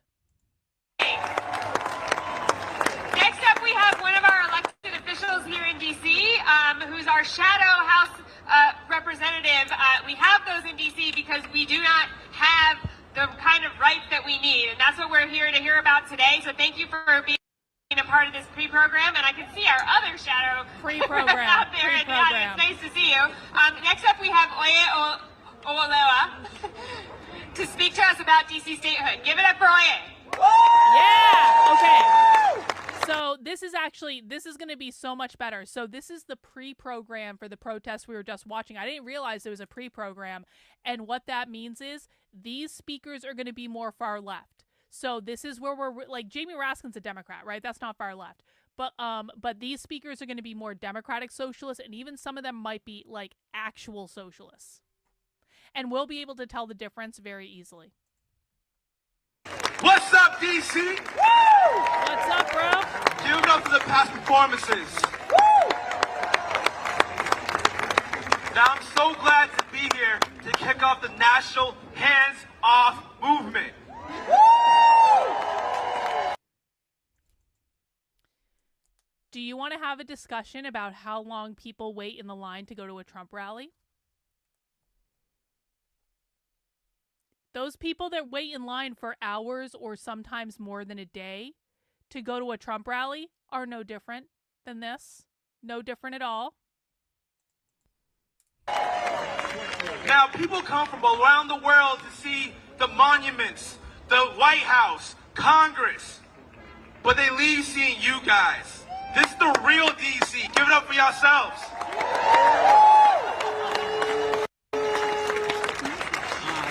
as you all know, my name is Dr. Olua, and I'm the U.S. representative of Washington, D.C., where we fight for statehood and voting rights. I want to give a shout out to you guys, the millions who come to enjoy D.C., the millions who come to work in D.C., the 700,000 who call D.C. home. Those among us that often live as second-class citizens until D.C. becomes a state. We pay taxes without representation. But statehood is not just representation, it's our way of life. Last year, in the previous administration, we had a criminal code revision that will restore the way we want to live. Listen. Here's how I feel about DC statehood. If you don't fucking like that Washington, D.C. isn't a state, then here's what you need to do. You need to move to a state. You are not entitled to statehood just because you make the choice to live in Washington, D.C. And quite frankly, Washington, D.C. is an extremely expensive place to live. And so if you're really that upset over the fact that it's not a state, then pick up all your shit and go move to a state. And there are plenty of neighboring states you can move to that really aren't that far. And you're going to save a lot of money and you're going to live in a state. So this whole Washington, D.C. statehood thing is such a farce. It's so stupid. No one is forcing you to live there. Struck down by the president and Congress. So the fight for D.C. statehood is not a Democrat thing, it's not a Republican thing, it's an American thing. It's not, though. It's really not. But today, we are living in a much more stark reality. We got federal workers being laid off. We have council members and a mayor who are bullied into silence. We have a budget that's being underfunded. We cannot spend our own money. So we need people like you in D.C. and outside of D.C. to stand up for us. Now, we know what the president was going to do. He created Project 2025.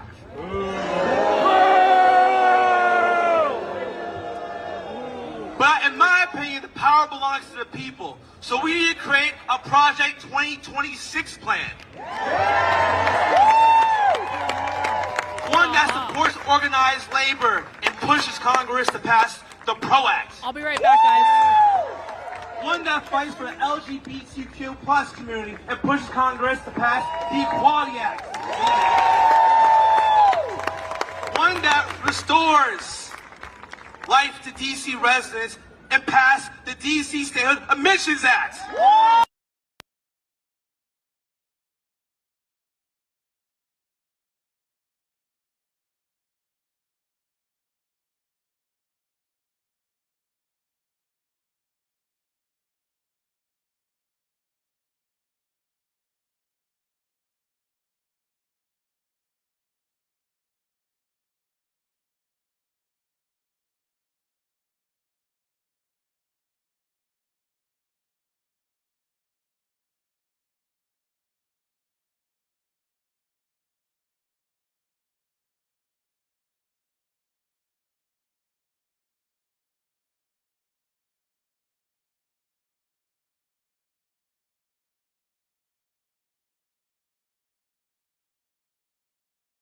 Yeah, you're good. Okay. I can see the morning.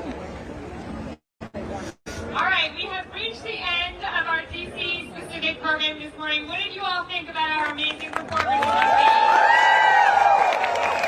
What do you all think about the talent we have in DC? I was muted. Sorry, guys. Sorry. I didn't realize. Sorry. Sometimes I have to pee. Sorry.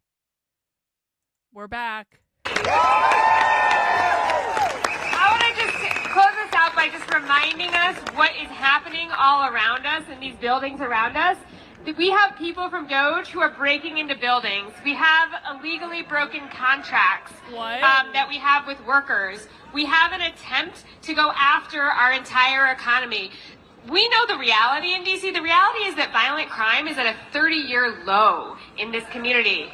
That's amazing, but They are using this opportunity to have an unqualified U.S. attorney come here and threaten mass incarceration. They're threatening federal police presence. They're threatening to increase their arresting power. They're hurling insults at our children and at our D.C. public schools, saying that our schools are inmate factories. These are lies. And I think that it's so important for us to have this hour of pre-programming about DC so that we can tell everyone here who's visiting us for this day that these are lies. Race and crime are inextricably linked to DC's struggle for autonomy and have always been used by racist federal leaders as an excuse for preventing DC from governing ourselves. So we had this pre-program today so we could have you join us in saying no more. So I'm going to say hands off, and I want you to say DC. Hands off? DC. Hands off? DC. Hands off? DC. Now I'm going to say free, and I want you to say DC. Free? DC. Free? DC. Now I'm going to say DC. So I'm going to be honest. I'm going to fast forward through the free Washington, D.C. hour and go to the later hours because I feel like I don't want to listen to speeches about Washington, D.C. for an hour. So I'm just going to fast forward and I'm going to see if we can get some other types of, okay, Jamie Raskin. Okay, there's that. Let's fast forward. This has got all the coverage, apparently much better. Okay. We're back to where we left off on the other one. We've really missed nothing. All right. And the Republicans have been launching an all-out flood the zone strategy to overwhelm us with attacks. I don't know who this is, so let's see. It's crazy. It's like in Maryland, we're like mask, socialist. Anytime you see a mask, that's a socialist. It's what you do right now. There will be this moment. I'll watch at the end. I already heard from you. I don't want to listen to you anymore. Who's this? Please welcome Move On Executive Director, Rana Epting. Hello, DC! Maybe liberal, progressive, probably. I'm Rana, and I'm with Move On. Who's a Move On member? Raise your hand. That's right, because at Move On, we believe in the power of the people. We believe in the power of collective action, and that's what today is all about. Collective action, you say? Look, we know Trump and Musk and Republicans have been launching an all-out flood the zone strategy to overwhelm us with attacks on Social Security, Medicaid, on other critical services and benefits that we've earned, on attacks on our rights and our freedoms. They want us to feel hopeless. They want us to be hopeless. They want us to feel alone in our concerns. Are we alone? Are we helpless? Hell no. Are we hopeless? No, because when we come together, we are powerful, and thank you for being here today. United. We'll never be defeated. Look, Trump and Musk, they're doing everything to consolidate their power. You know that. You know that. They're firing tens of thousands of federal employees. They're threatening to get rid of more.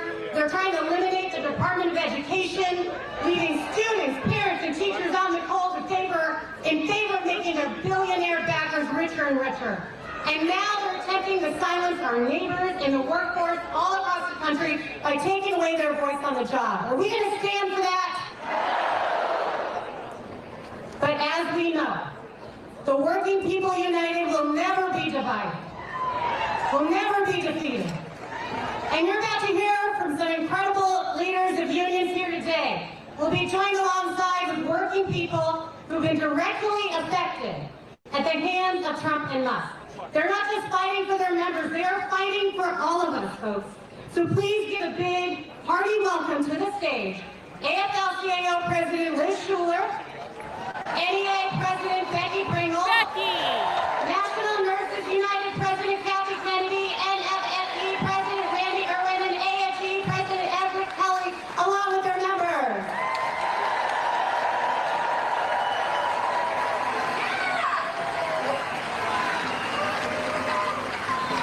Wow, what a beautiful sight! Thank you so much! I'm Liz Shuler, President of the AFL-CIO.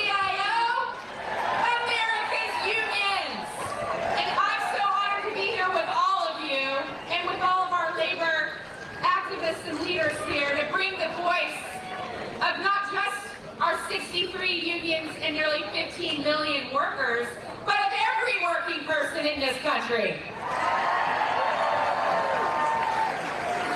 So listen, this administration wants us, they want us to think that these cuts are about a bunch of bureaucrats, that these cuts don't matter to workers and families across the country. Well, I'm up here today next to workers who are the human face of what is going on. The people who make our lives better, who serve our communities, and whose lives have been turned upside down by this. I just think it's incredible that there's literally no live stream of this giant-ass rally in Washington, D.C. where there weren't technology issues. Administration, people like Shanice Mandel, who's standing right here next to me, an Air Force veteran, someone who served this country and then went to work for the federal government, the Office of Personnel Management, a proud AFGE union member. She made sure people got their health care until this administration fired her. Does that make sense to anyone here? Listen, ever since this election, I keep thinking about how divided working people are. But the people I talk to every day, teachers, nurses, construction workers, engineers, sanitation workers, people with every... Oh, come on! Seriously? Oh my god. These people suck! This is a completely separate live stream. Those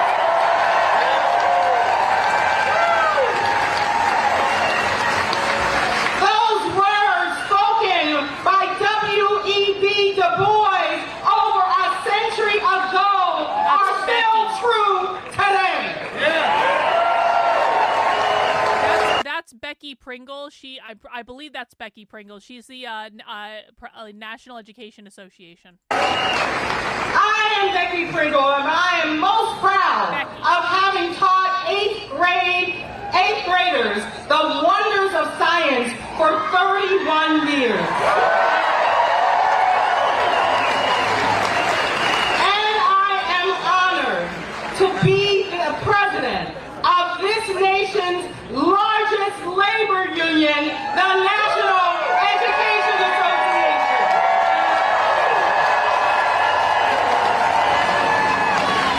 I am joined here on stage by teachers and education support staff. And we are joined by the 3 million people who have dedicated their lives to teaching and nurturing, counseling and feeding, driving and taking care of this nation's 50 million students. And we're all here to say, hands off our public schools! The NEA has called out Donald Trump and Elon Musk. No! Linda McMahon's brazen attempts to...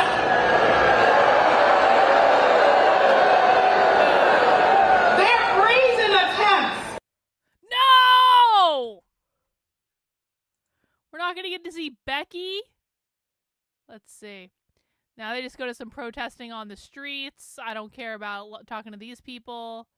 Where are the speeches? I saw more speeches earlier. Hang on, I'm just fast forwarding. Apparently they had... Oh, we're back. Oh, we're back. We're back. We're back. Okay, hang on. We're back. These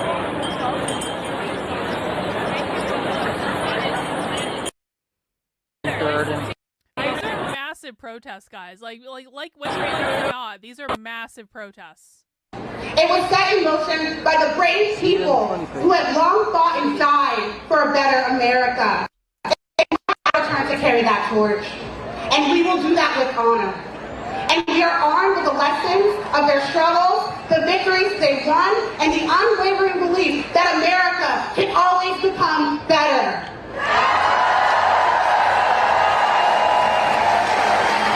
The fight for freedom, equality, and justice has never been easy, but it has always been worth it.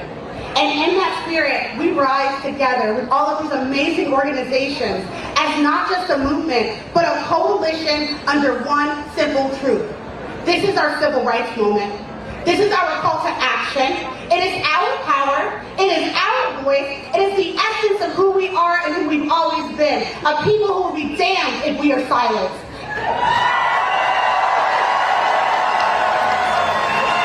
They will never break us. They will never steal our future. We are the movement, and with hope and faith, we are unstoppable. We must and we will save ourselves. Because reality check, no one is coming to save us. We the people will never stop fighting for the country we deserve. You are, I am, we are all 50-51. Before I go, I do this at a lot of different protests, and I did this when we lost Amendment 4 in Florida, which was abortion rights ballot initiative. I want you to turn to the person next to you, and I want you to say, you are loved. You are resilient. And you are important. We have a long road ahead of us. So remember, joy is resistance, hope is resistance, self-care is resistance. We are the resistance. Did you just hear what that person said? I should turn on the subtitles. They said care is resistant. Or care is resistance. That's a little socialist, isn't it? You are important. We have a long road ahead of us. So remember, joy is resistance, hope is resistance, self-care is resistance. We are the resistance. And I have one message to the administration. They say America first. I say, go to the airport because America is right here and we're knocking at your door. Thank you. Please welcome Executive Director Sarah Hagusti, Win Without War.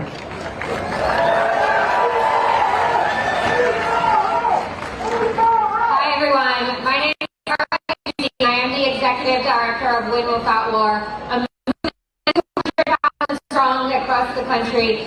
I'm here today to tell Elon Musk to keep their hands off our families.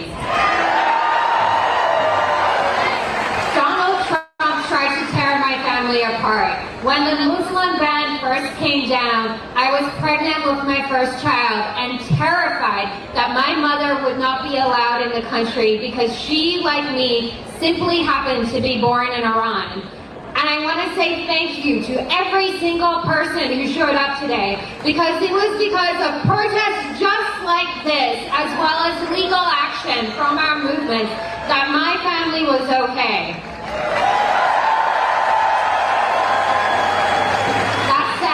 There are so many others who are not. Because Donald Trump wants us to believe that families like mine and families like yours should have to suffer, be separated, or even die because of his warped notions of national security. Donald Trump claimed that it was because of national security that Khalil was abducted in front of his wife, who was 8 months pregnant, and shipped up to Louisiana because of his free speech. By the way, that's like the biggest boo we've heard so far today. Is the college student getting deported? I told you guys this was going to be George Floyd. I told you. I was right. Trump claimed that it was because of national security that Ramesh Ozturk, a PhD student, was abducted by masked agents and shipped off for daring to publish her opinion. Donald Trump claims that it was because of national security that immigrants are being arrested and shipped off to mega prisons in El Salvador run by an autocrat. And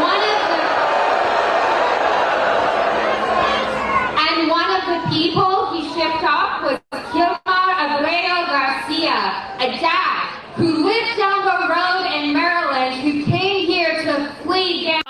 Kev is asking a question. I understand because Kev is not from the USA. Can green cards be revoked? Yes, if the person actually commits a crime. So if the person does not commit a crime, I don't think they can be revoked. I mean, there are conditions upon which green cards are issued, and this is especially true if you're married to an American. Like, they can't just take it. They can't, and I know this because I'm married to a green card holder. They cannot just take away someone's green card because Marco Rubio doesn't like them. No, this is not true. This is not true. Marco Rubio can't point at you. He can't point at my husband and say, revoke his green card, I don't like him. That's not what they're doing. There has to be a crime committed, or in the case of this, there has to be some sort of like evidence that this person is actually a terrorist threat. And in the case of the college student, the State Department conceded that the college student didn't break any crimes. So, no, the green card of that college student cannot be revoked. And the reason probably that we are in this situation is because the Trump administration failed to do basic research into the people that they were arresting and deporting because they were so quick to get on their knees and suck the cock of Israel. So Trump is going to lose this battle, guys. I promise you. Again, I don't know. I'm not a lawyer. I don't know everything about the immigration system, but I know that I had to deal with the immigration system for 4 fucking years. I know that I have gone through multiple immigration lawyers. I have had multiple immigration meetings. I have had to go to court multiple times over this bullshit. I understand the basic mise-en-scène of the situation, and the situation is if you don't commit a crime, they cannot revoke your green card, and they are entitled to due process just like anyone else. And it's also not true that they don't have free speech protections, because they do. Violence.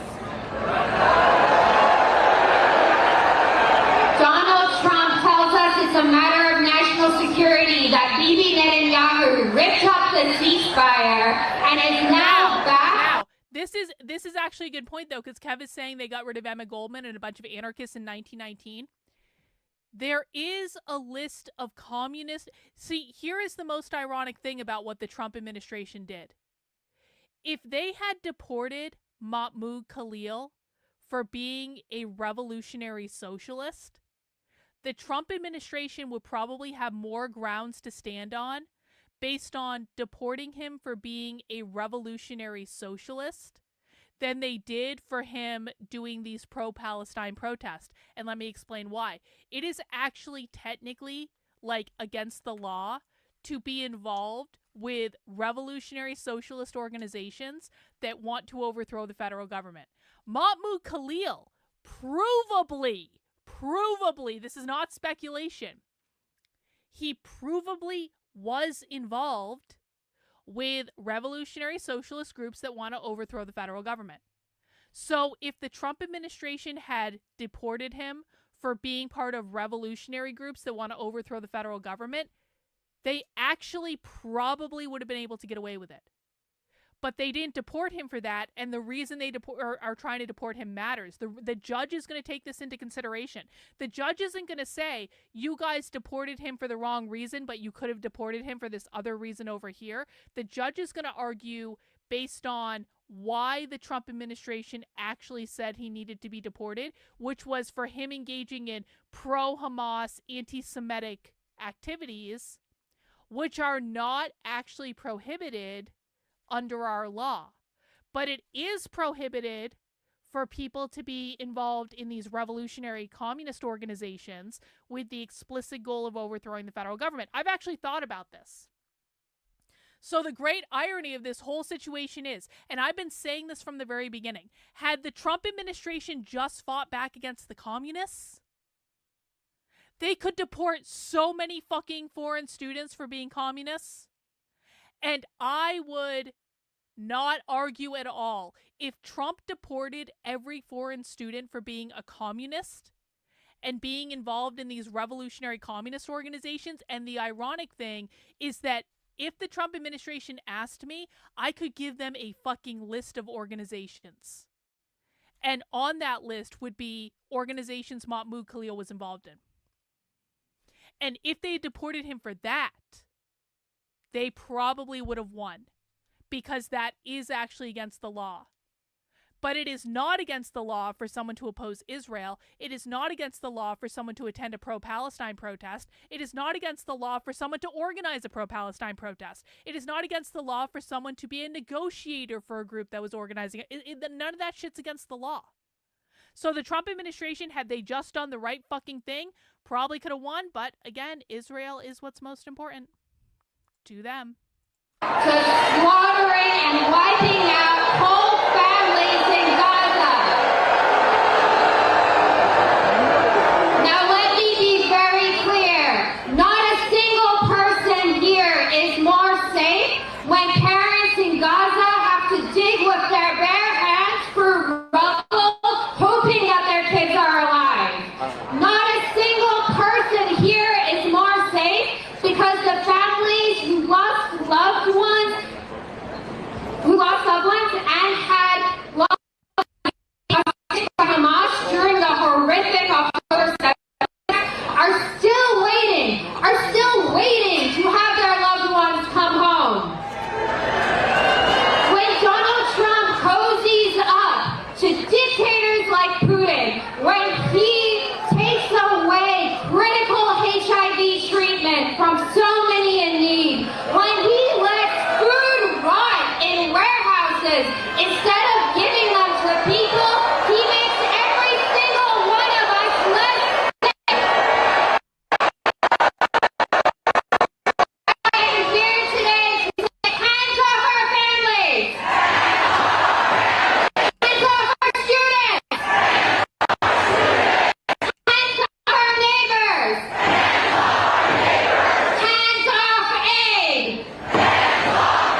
And hands off Gaza.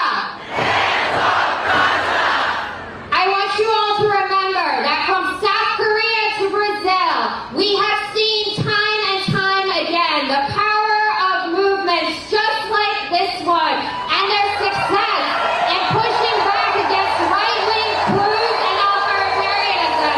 And that is what we are here doing today, and that is what we will keep doing until we win. And I am so grateful to be here with you as we get it done. Thank you.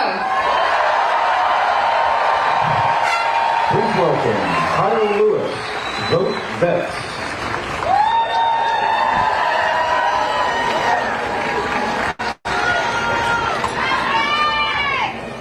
Oh my gosh, you guys look fantastic. I wish you could see this.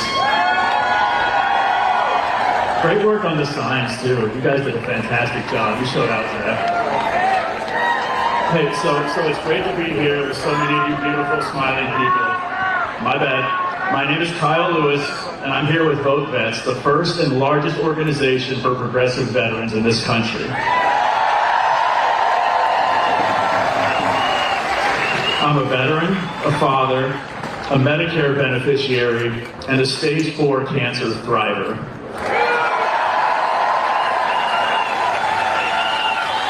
So 5 years ago, I was diagnosed with an aggressive stage 4 cancer, and I was told I just had weeks to live.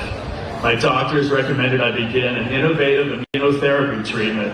This treatment involved experimental drugs, which were part of a clinical trial funded by NIH through Johns Hopkins Hospital. Absolutely, shout out NIH. You did hear me say "were there." I use the past tense because that's no longer the case. The counterfeit king and his jackass jester have taken their chainsaw to NIH funding and jobs. They've hacked apart the Department of Veterans Affairs, disrupting vital health care to veterans like myself.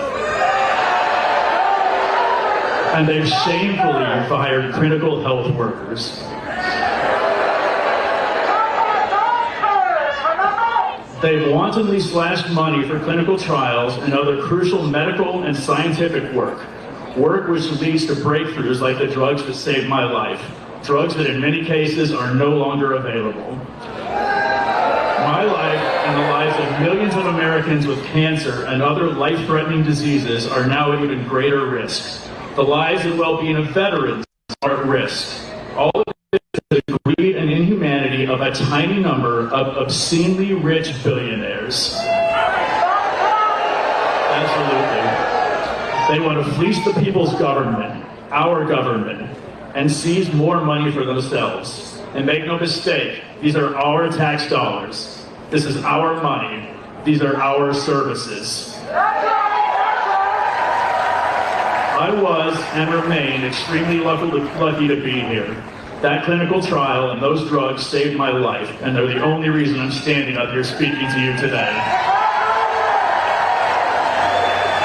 They're the only reason my young children got more time with their dad. If I received my original diagnosis today, I wouldn't be so lucky. If my cancer comes roaring back, and the available data suggests that it will, I won't be so lucky. All across our United States, we have family, friends, neighbors, and coworkers who have suffered through cancer and other deadly diseases. We know veterans who depend on VA healthcare. Our lives are now at greater risk because my life-saving treatment and others just like it have been destroyed by this administration. Funding for medical and scientific research is a core government function. It will not and cannot be replaced by private companies. We've seen what happens when we do that. We get the Sacklers and the opioid crisis. We get skyrocketing insulin prices. We get Martin Shkreli and unattainable HIV treatment costs. I did not vote for the felonious Pharaoh, and no one voted for his wannabe Willy Wonka, both of whom are destroying our livelihood. To them we say, hands off medical research. Hands off science. Hands off Veterans Affairs. Hands off Medicare and Medicaid. And hands off our services. Thank you so much for being out here today. You guys look beautiful. I love all the signage. And remember, this is what resistance looks like. Like the man said, somebody gotta do it. Please welcome Representative Karlyn Borysenko.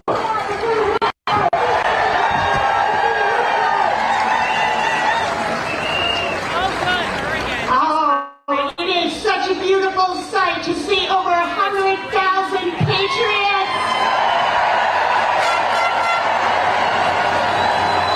So I'm the whip in the House, and I count the votes and make sure that we stay unified. And I want to tell you, you are putting on one hell of a whip operation here. You are not just saying hands off. You're not just standing up for your family and your community. You are the patriots standing up for our country. This is all about all of us versus the billionaire class and the politicians. And again, guys, I apologize for the video. This is just the quality of the video that we have, and so we can hear it perfectly, and so everyone just has to manage. I apologize for that. It's not my fault. I wasn't there. I didn't do it. That they have purchased. This is about a Republican Party that has not betrayed just you, but the very people who voted for them. So we say to them, hands off our Social Security. Hands off our Medicaid. Hands off our public schools. Hands off our child care. Hands off our science and research. Hands off our veterans' benefits. Hands off our civil rights. Hands off our bodies. And hands off our votes. We do not want a government of, by, and for the billionaire class.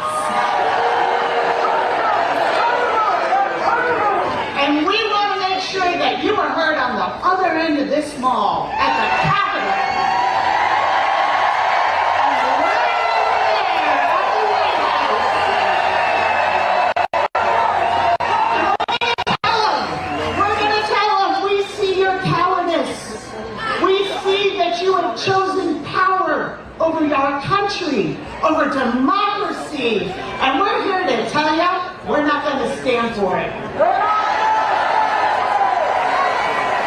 What we're going to do is stand together against the lies they're telling us every single day.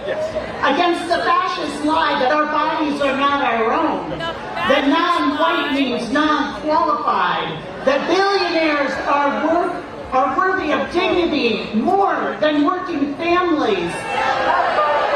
The lie that our children should go to school hungry and that our seniors should die in poverty.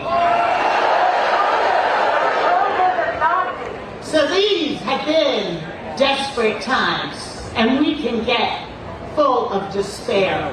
That's the strategy. But I'll tell you, look around. Our power lies in our number. So we're going to keep up the fight, and we are going to build a future that is worthy of our children. Thank you for being here.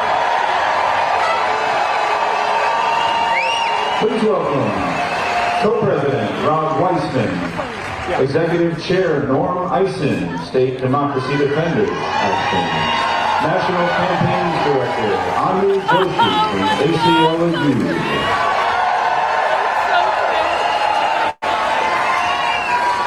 Hey y'all, we are the litigators!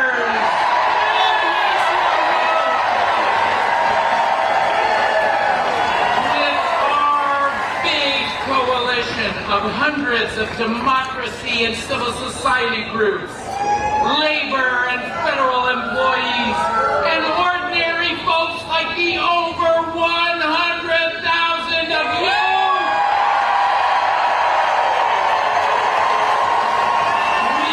I think he's Jewish, guys.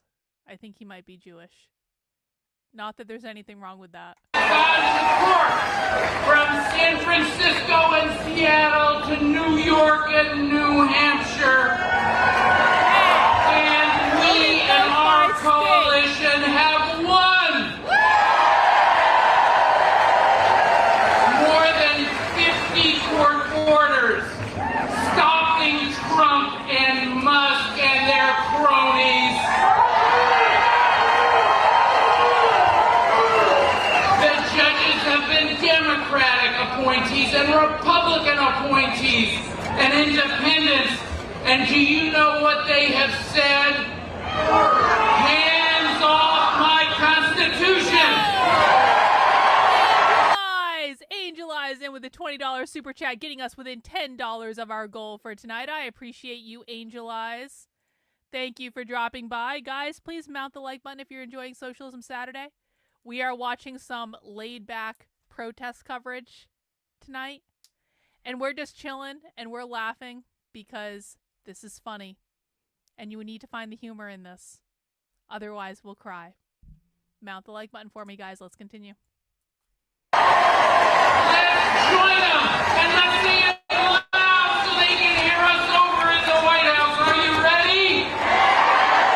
Hands off my Constitution! That was pretty good. I was going to ask you all to do it a second time, but I think they heard you. We have won those cases by working together as a coalition, all the thousands of us. I love you too. My organization, State Democracy Defenders Fund, went to court to stop Musk and Doge on the very first day, the very first case brought with Rob and his colleagues at Public Citizen and Labor. And then later, we were ready. Later that same day, we went to court with Anu and the ACLU and her colleagues and brought the very first case on January 20th, saying, Donald Trump, you can't choose which babies born in this country are citizens and which not. The Constitution made that choice.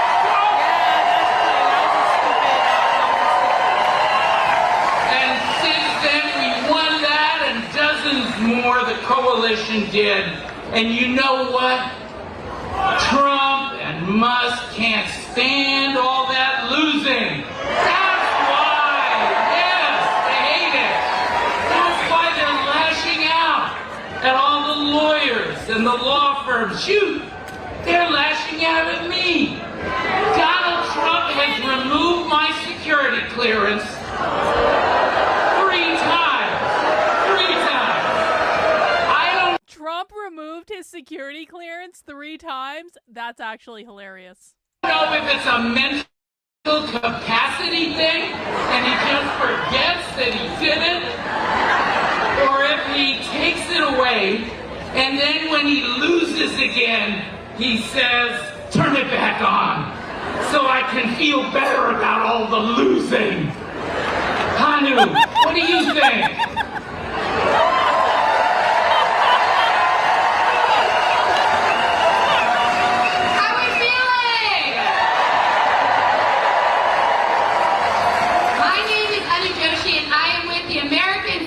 Liberties Union.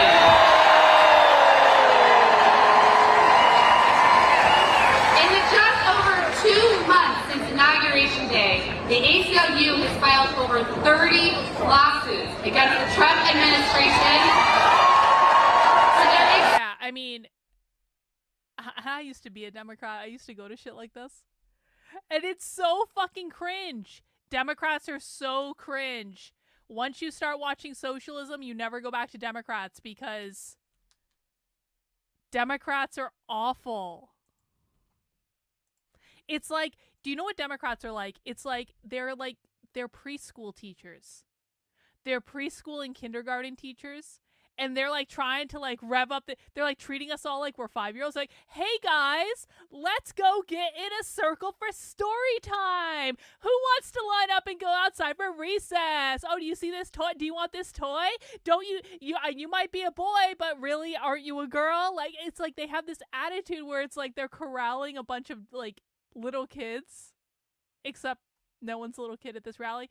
Cindy puts us over the top for our goal for tonight. Now, I want to remind you guys, you can still send me money if you want to, but I thank you for helping me to achieve the Super Chat goal for tonight because I'm 100% funded by you guys, and I only do this if you allow me to do this. So, thank you. Free, cruel, and illegal actions. And we are winning, and we are not slowing down. But the truth is, while fighting and winning in court is important, we all know it's not nearly enough. We need the power of the people. And together, we must demand that our members of Congress and our governors and our mayors and big law and university presidents and CEOs get in these damn streets with us. They need to show us that they will not capitulate to the Trump administration's threats. Thank you, Daniel. I appreciate you. The Trump administration's attacks on our right to dissent are the biggest threat to the First Amendment since the Red Scare. The unconscionable and unconstitutional arrest. I will say, this is like the second leftist in like a couple days that we've heard compare this time to McCarthyism. And I feel like this is a golden time to bring McCarthyism back. I feel like the Trump administration should. If there's anything the Trump administration should absolutely, we need a fucking McCarthy. Who can be our McCarthy in Congress? Who's gonna hold hearings like un-American activity communist hearings? I would love for there to be another Red Scare. I think that would be great. That would be amazing for my work. I want McCarthy. We would stream all of those hearings. It would be amazing. Of international students and scholars should alarm every one of us. ICE has illegally snatched people from their homes and neighborhoods, threatened their legal status, and sent them across the country with no notice to their loved ones or their lawyers. All of this in direct retaliation for constitutionally protected speech. The government cannot punish us because they don't like what we say. That's not my opinion. That is central to the Constitution. One of those students that was rounded up is our client, Rumyesa Oster. a Tufts University student who is illegally accosted and arrested outside of her home by plainclothes federal agents and then sent over 1,000 miles away to a for-profit private prison in Louisiana. And all of this terror inflicted because she co-wrote an op-ed for her student newspaper. That's so dumb. So dumb. The dumbest thing Trump has ever done in his life is deport college students over free speech. The ACLU of Massachusetts, Clear, and Massachusetts are standing with Rumyesa in court in defense of her First Amendment rights. The government cannot punish us because they don't like what we say. I want to end with a statement from Rumyesa that she shared with her legal team earlier this week. I am a PhD student working with children and youth. We know that injustice in the world and systemic brutality towards people of color has long-lasting negative effects. So this is a statement from the student that was deported. It's a socialist statement. So again, I re-up my objection. Had Trump just deported these students because they're revolutionary socialists, he would have been completely legally fine. They are part of revolutionary socialist organizations. Some of these organizations are not legal for them to be a part of based on United States law, except Trump didn't decide to deport them for being socialists and communists. He decided to deport them for anti-Semitism, which is allowed under the law, whether you like it or not. On children, youth, and other communities. Writing is one of the most peaceful ways of addressing systemic inequality. Efforts to target me because of my op-ed in the Tufts Daily calling for the equal dignity and humanity of all people will not deter me from my commitment to advocate for the rights of youth and children. And we cannot let it deter us from fighting for the future of this country.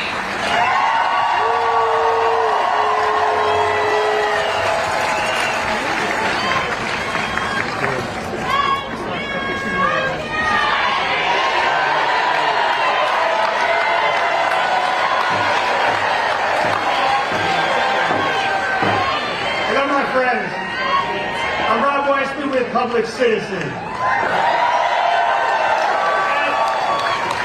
As you have heard today, and as you know, we are living under the most lawless, Constitution-trampling administration in American history. And so there's nothing more immediately urgent than for us to go to court and beat Trump again and again and again.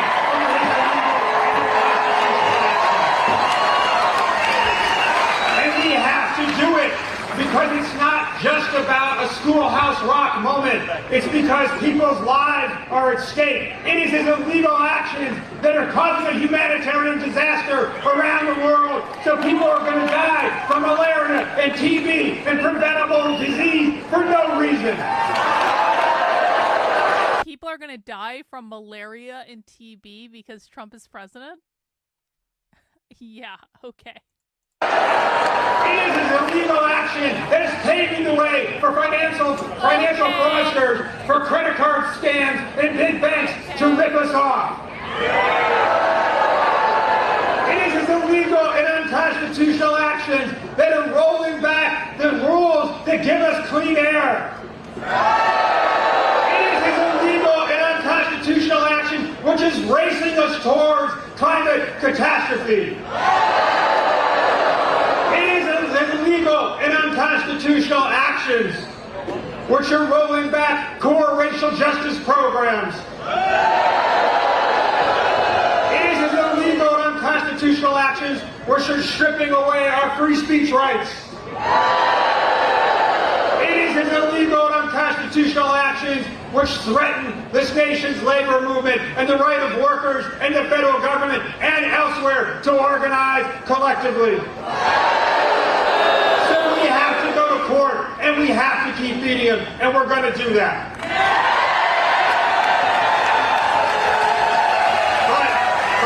But let me tell you this. Let me tell you this. We are not going to win all the time. We are going to lose cases that we should win. We're going to lose cases that we should win. And if we won every single case we brought, it wouldn't be enough. It wouldn't be enough to roll back this authoritarian steamroller we're facing. There's only one thing. There's only one thing that's enough to face down this authoritarian moment. And that is this movement here today. That is us here, more than 100,000 of us here right now, more than 1 million of us across the country, more people watching online, people who can't join us this year, joining together. So it's together we say when they come after our Social Security, as a movement we say, hands off. When they come after our Medicare, as a movement we say, hands off. When they come after our free speech rights, as a movement we say, hands off. When they come after our labor unions, as a movement we say, hands off. When they come after our democracy, as a movement we say, hands off.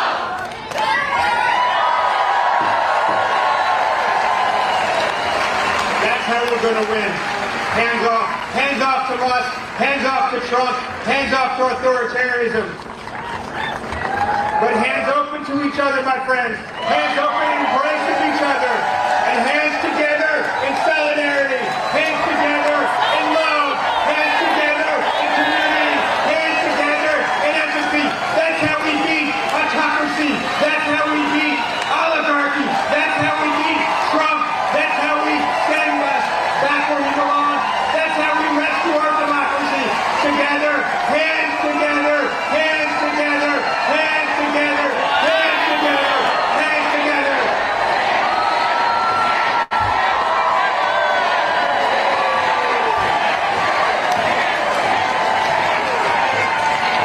Well, someone wants to run for office, doesn't he?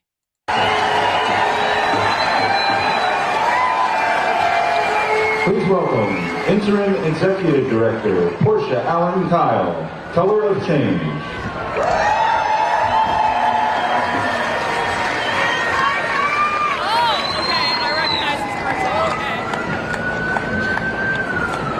Good afternoon, everyone. My name is Portia Allen Kyle, and I have the honor of leading Color of Change. We're a civil rights and racial justice organization fueled by millions of members across the country just like y'all, who have showed out today to hold corporations, to hold our government accountable to take action on solutions for us. They're socialists. Socialists.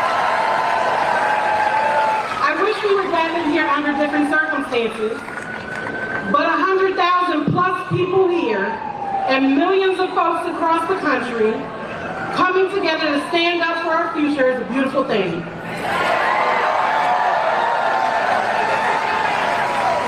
Because there is a lot to celebrate about a future that we are fighting for. We're here to tell those in power to take their hands off our future, their hands off our economic vitality, to take their hands off our democracy. And we've seen what they're willing to do in this fight. They're willing to rob our families of stability and opportunity, all to protect the interests of the wealthy and the well-connected.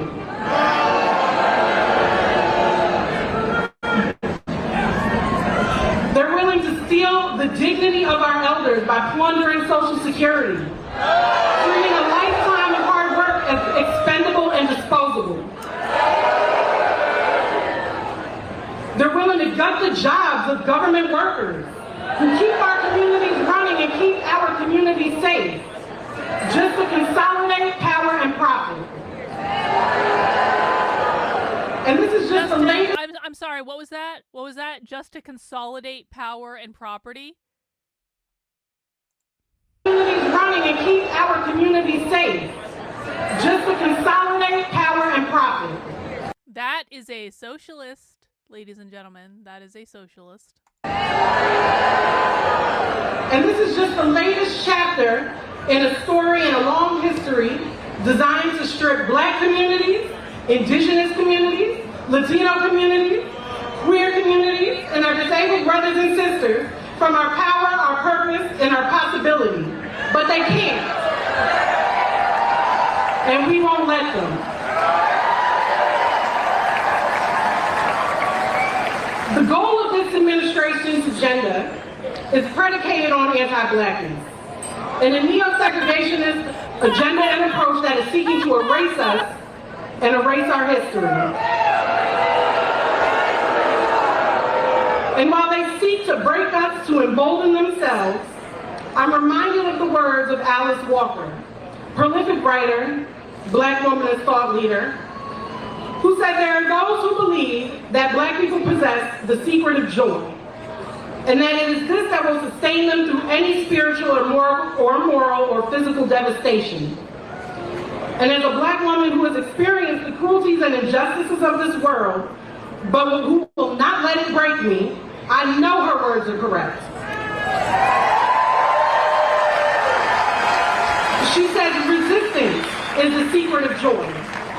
And that's something I want everyone here to remember today, because there's something that is viscerally satisfying when we say absolutely the fuck not.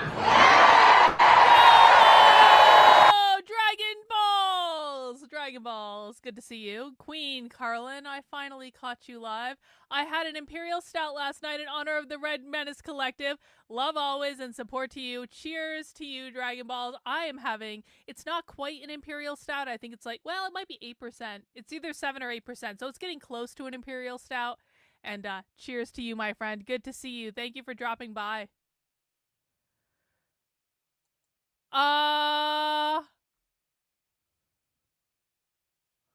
I'm not entirely convinced yet, but maybe. Thanks for asking, Ray. Let me think about that. We must remember to find joy even in the dark. And the reason I hesitate, just to be really clear, is like, I really want to keep the Red Menace Collective Discord for like the most revolutionary stuff. No, it's a good question. It's a good question, and these are things we need to think through. I don't want to muddy the waters in the Discord too much right now, because there's so much stuff in it, and it's already kind of like overwhelming. And so, but we'll think on that. I gotta get the wiki back online. Honestly, I gotta get the hosting company, get the damn wiki back online. It's not my fault. It's the hosting company's fault. Darkest of times, because our joy is resilience. Our joy is defiance. Our joy is the sustenance that keeps us fighting for freedom and justice. And that joy and that motivation will take us a lot further than the hate that fuels them. Because this isn't the first time that segregationists, bigots, and the privileged wealthy elite have tried to steal our joy. And so shout out to all of us that work for a living. Shout out to all of us that know. Wait. Shout out to all of us that work for a living? Are you telling me these people have jobs? Are you telling me this person has a job? That they work for a living? Because I'm told reliably by conservatives all the time, they don't have jobs. Are you telling me that they have jobs? Holy shit! Shout out to all of us that know adversity, that have experienced it throughout history, and yet have found joy. Found joy in community. Found joy in togetherness. Found joy in the collective imagination and fighting for a just and equitable world that we just haven't experienced yet. And as always, it will be Black communities, communities of color, queer people. No, they're not. This is not true.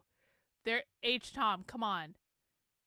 First off, there's no evidence of this. Secondly, there is no chance in this universe that every single person that protested today was getting paid $400. There's zero reality in which that's happening. So I adore you, bro. I really do. I love you. But can we hinge into reality, please? Disabled folk and our allies who are on the front lines fighting for our freedoms. And so we tell people in power, hands off. Let the words, let the community, let the joy to be found today sustain you, nourish you in the coming days, months. Hang on, Tom, fool this. Okay. You made a little funny. You made a funny, and we all fell for it. Because that... Alright, Tom wins the chat for tonight. You win, bro. You fooled us all. Okay. I was like, I've never had this attitude from him. I was like, where the fuck did this come from? He knows better. Why don't people just trust Trump? Because that's retarded. No one should just trust Trump. No, Trump does not know what is best. Trump has no fucking idea about a lot of this stuff. So, no, that's retarded. In years fighting this terror, but it can't storm forever. Remember that joy is the lifeblood of resistance and defiance in the face of evil. That dancing, creating, and I see the signs, I know y'all are creating. That marching, that protesting, that standing up against this neo-segregationist tyranny and authoritarianism, that we will continue to say hands off, that we will continue to find joy in the resistance, and we will resist with joy. Thank you. Please welcome Gabriel Eaton, Planned Parenthood. So this was the speech that I posted earlier. If you guys haven't seen the speech that I posted earlier yet, you're in for a treat. 1 in the chat if you've already watched the speech that I posted earlier. 2 in the chat if you have not yet watched the speech I posted earlier. Because, and you won't be confused. If you watched the speech I posted earlier, you will know. So 1 in the chat if you have, 2 in the chat if you have not. I'm just curious. I'm curious who is obsessively following all of my content and watches something the minute that I post the video. Okay, most of you don't pay attention to me. That's fine. I knew it. See, now you guys are... Now what's happening is you guys are revealing who's paying attention to me and who's not. I tricked all of you. Now I know that you're all traitors. And you don't watch things the minute that I post them. And we're gonna have a conversation about this later. Reagan, don't think I'm gonna forget about this. I feel like this is a betrayal. All right, okay, you're all forgiven. Let's watch.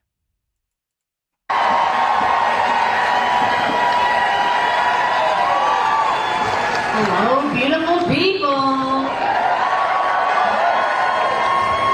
My name is Gabe, and I'm from La Crosse, Wisconsin. That's in Wisconsin where the richest person in the world spent millions of dollars trying to buy a state Supreme Court seat, and he failed! Can I hear it for all the Wisconsinites defending democracy?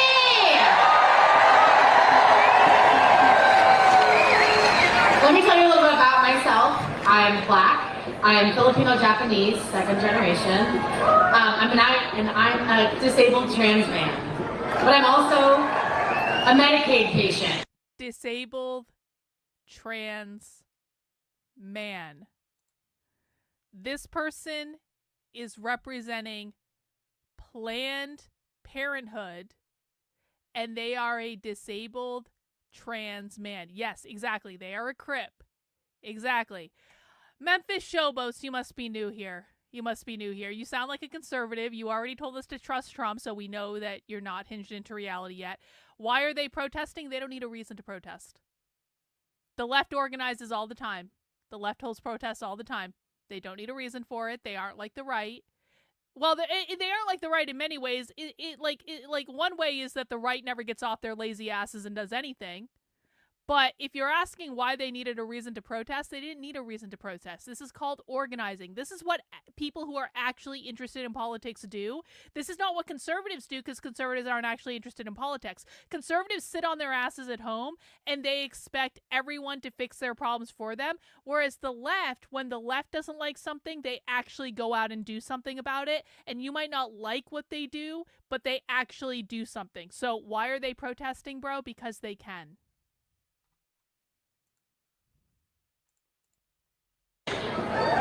I'm also a person who uses food stamps.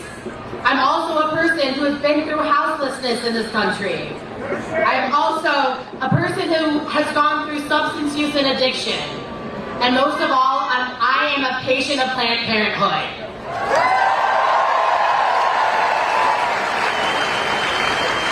I am everything that Donald Trump and Elon Musk want to erase.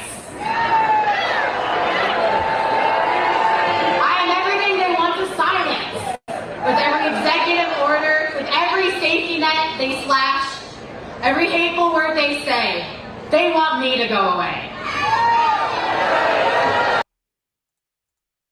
Are you for real or are you trolling me? Are you for real? This must be a troll. I'm for lower taxes. Anyone else? Bro, we're in favor of no taxes. How about no taxes? No taxes on anything. None. And do I think Trump will lower them? No. So in case they're listening down the street, which I doubt they are, hello! I'm here! I exist!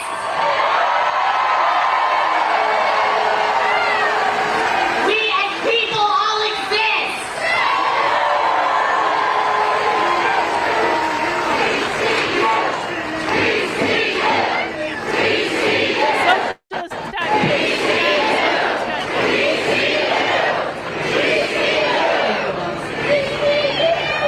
But they do keep trying. Every day there's something new to be pissed / terrified / heartbroken about. Last week, Donald Trump and Elon Musk came after an organization near and dear to my heart, Planned Parenthood. Show of hands, how many of you have been to a Planned Parenthood for care? Or has had a neighbor or loved one go? I love you all, thank you. I'm not at all surprised nor shocked, because 1 in 4 people have been to Planned Parenthood. It's for our communities and for our neighbors. I've been a Planned Parenthood patient many times over, for an IUD and birth control, for life-saving HIV protection through PrEP, for testosterone, for an overabundance of condoms and safer sex materials, for letters of support for my top surgery. Planned Parenthood has our backs. I've always had Planned Parenthood's back, but I'm now here to support and show my love for this organization. And I'm also here to tell you what you need to do. You need to call your members of Congress. You need to call your local politicians. Tell them to protect Planned Parenthood patients by any means necessary. That was the line that stuck out to me. Is BAM making a comeback by any means necessary? I've been hearing a little bit of BAM here and there. This isn't an ask, this is a tell. Tell your friends, tell your neighbors, tell anybody who will listen to you. Tell them to keep their hands off of our health care. Hands off our health care. Hands off our health care. Hands off our bodies. Hands off our bodies. Hands off our bodies. Hands off our bodies. Tell the billionaires down the street that want to tell us what we can do with our bodies and our lives. Tell them to fuck off!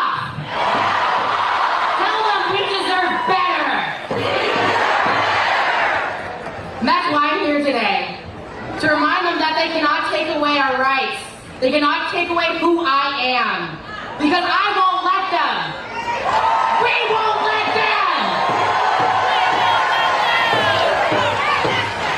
We won't let them.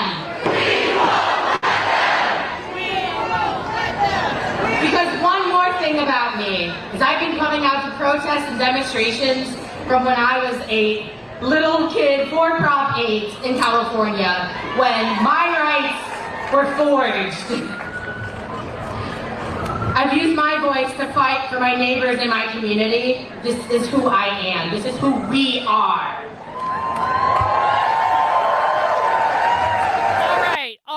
All right. No more talking about things that are off topic. I think you're trolling me. I think you're trying to be disruptive, and I don't fucking like it. I'll allow a little bit of banter to happen, but now you've taken things completely off topic and the entire chat is distracted. So, no more. There are rules on this channel. We are here to watch the content. We are not here to engage with you on completely separate topics. So stop disrupting my chat. And if you continue, we're just going to mute you.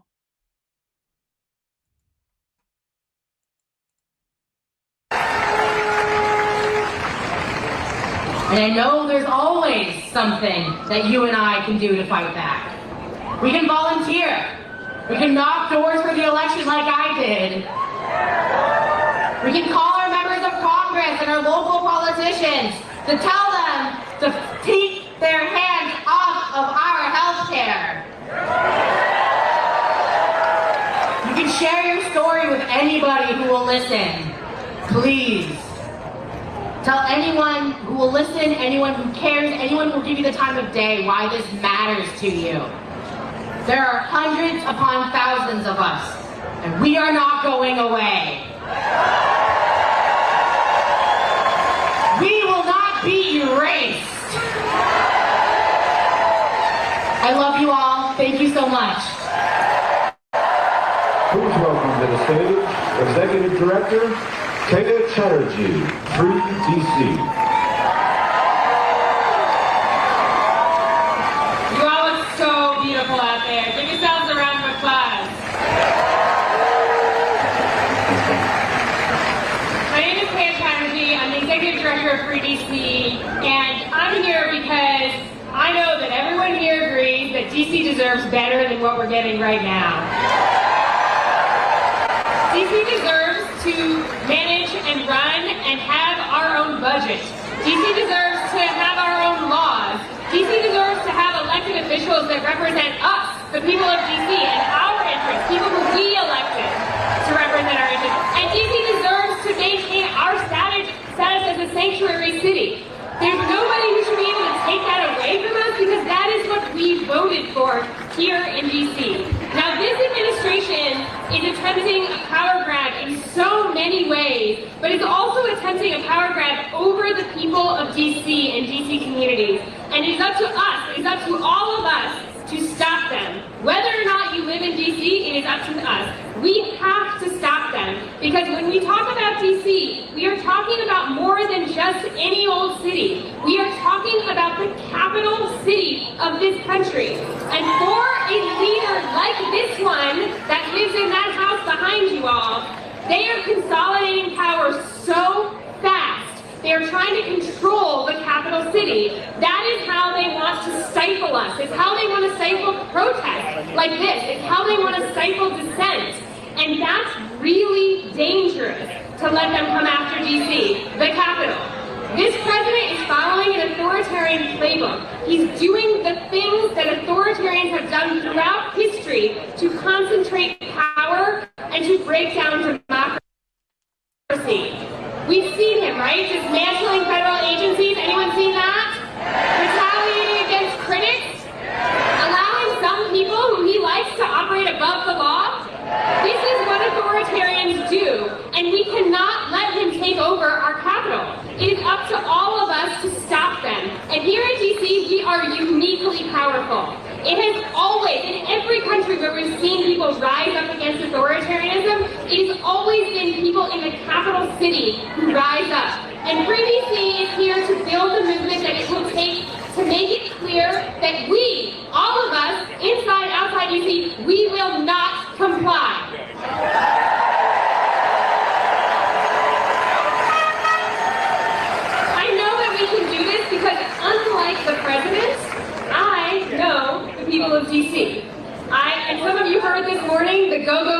that we dance to. We saw some of our students up here this morning, our beautiful students who are brilliant, and we know that our neighbors are connected to each other and in communities that love each other. Those are the things that make it impossible for a leader to oppress people. Those communities, those relationships, that beauty, that creativity. So we heard just a few minutes ago a lot about the importance of joy. I want to ask you all to say it with me, to be a part of this movement for joy. Because we are going to need to push back. Here in DC, about 3 weeks ago, we did something pretty unprecedented. We flooded 100 Senate offices at once. And we actually, so we didn't get them to save democracy because they didn't have the sign for that. But we did get them to actually pass a standalone bill that let us use our own local dollars in DC. They tried to take that away from us. But now that bill is in front of the House of Representatives, and the people, you're about to hear from some people who support us. I mean, this is actually a really good point from Tolkien Fan. We will never hear a real socialist talk about free DC. It will never happen because they want to overthrow the United States government. Allowing us to use our own dollars, but unfortunately, we're going to have to push for this. So I want to invite everyone here to join us on Monday morning. We're going to be up at the Capitol at Spirit of Justice Park. You can go to our website, freedcproject.org, and figure out how to join us. Join us in forcing this government to let us have our own local dollars. This is part of protecting DC. This is part of protecting the Capitol, and this is part of protecting democracy.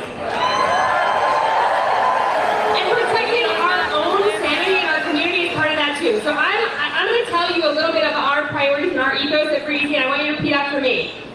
I will prioritize joy. I can see you doing it right now. I can see the smiles. I will take up space. I see you doing it right now. 100,000 of you taking up our thing. And I will organize my community. Thank you so much. That's what it's going to take to have a free DC. I'm going to say free, you say DC. Free? Free? Free? Free? I'm going to say DC, you say statehood. DC? DC? DC? Thank you very much. Please welcome to the stage Representatives Bayer, Omar, Green, Simon, Swalwell.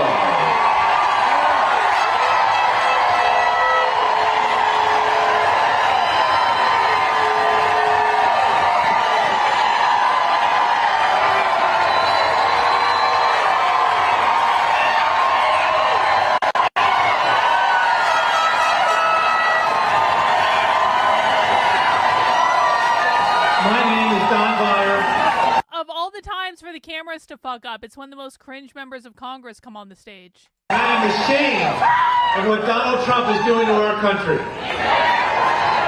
Donald Trump says he wants to make America great again, but he's making America the 1930s again. Hoover gave us the crash of 1929. Donald Trump gave us the stock market crash of 2025. Hoover gave us Smoot-Hawley in the Great Depression. Donald Trump has given us the largest tariffs ever in American history, a plunge in consumer confidence, and he's destroying our economy. The Great Depression, 1930s, gave us 25% unemployment. Elon Musk has already fired hundreds of thousands of people, government, federal employees, contractors. Lee Zeldin's gutted the EPA. They had no EPA in the 1930s, they had the Dust Bowl. Donald Trump is cutting the CDC. They had no CDC. Instead, millions of people died from polio, from measles, from tuberculosis. Donald Trump's gutting the NIH. In the 1930s, cancer was a death sentence. And then there's the Department of Education. They fired half the people. All of their civil rights organizations. They had no Department of Education, civil rights, and all of our schools were separate but equal. And then there's diversity. In the 1930s, if you were Jewish American or Black American, you were denied neighborhoods, jobs, society, education. Women could be secretaries, teachers, and nurses if they were unmarried. And if you were gay or a lesbian or trans, you led a life of complete secrecy and repression. We are not going back.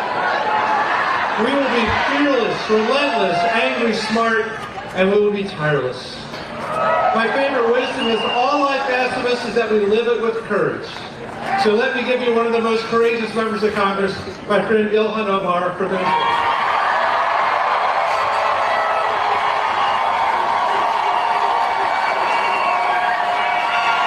Thank you so much, Representative Beyer, for that introduction. Hello, everyone. It is so good to be here with over 100,000 American patriots. It is a reminder that the American fighting spirit is alive. Because, folks, we are in a... I literally have conservatives on Twitter right now saying to me, "Where's your evidence that the protesters weren't paid?"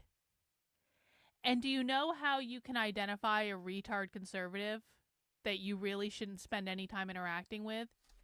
It's the ones that think you are required to prove the negative, when in fact, they are the ones that are required to prove that they are telling the truth.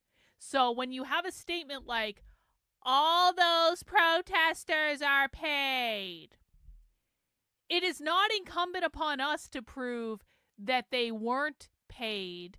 It is not incumbent upon us to prove the negative. It is incumbent upon people making the claim that they were paid to provide evidence to prove that they were paid. Don't ever fall for this trap. You are not required to prove the negative. They are required to prove the accusation. And the reason they claim that you are required to prove the negative is because they have no evidence. They've never looked into it. They're just parroting bullshit conservative talking points. They don't understand the basics of argumentation or debate. They're retards, and you don't have to engage with that. Fight. We are in a fight for our democracy. We are in a fight for our Constitution. We are in a fight for our families. We are in a fight for the kind of future we want in this country. We are currently living through a president who wants to be a dictator. In America, we do not accept dictators and we do not accept kings. We have a billionaire who has bought a seat next to the president, using him as a puppet.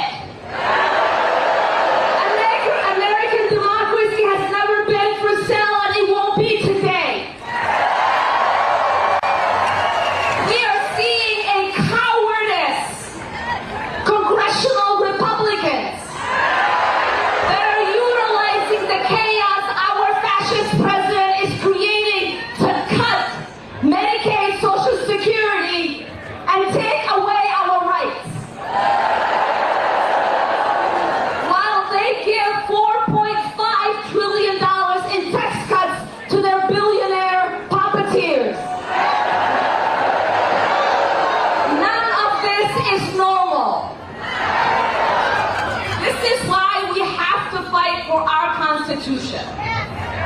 It is because here's the thing. No matter who you are, Elon Musk and Donald Trump and corrupt congressional Republicans are coming for you.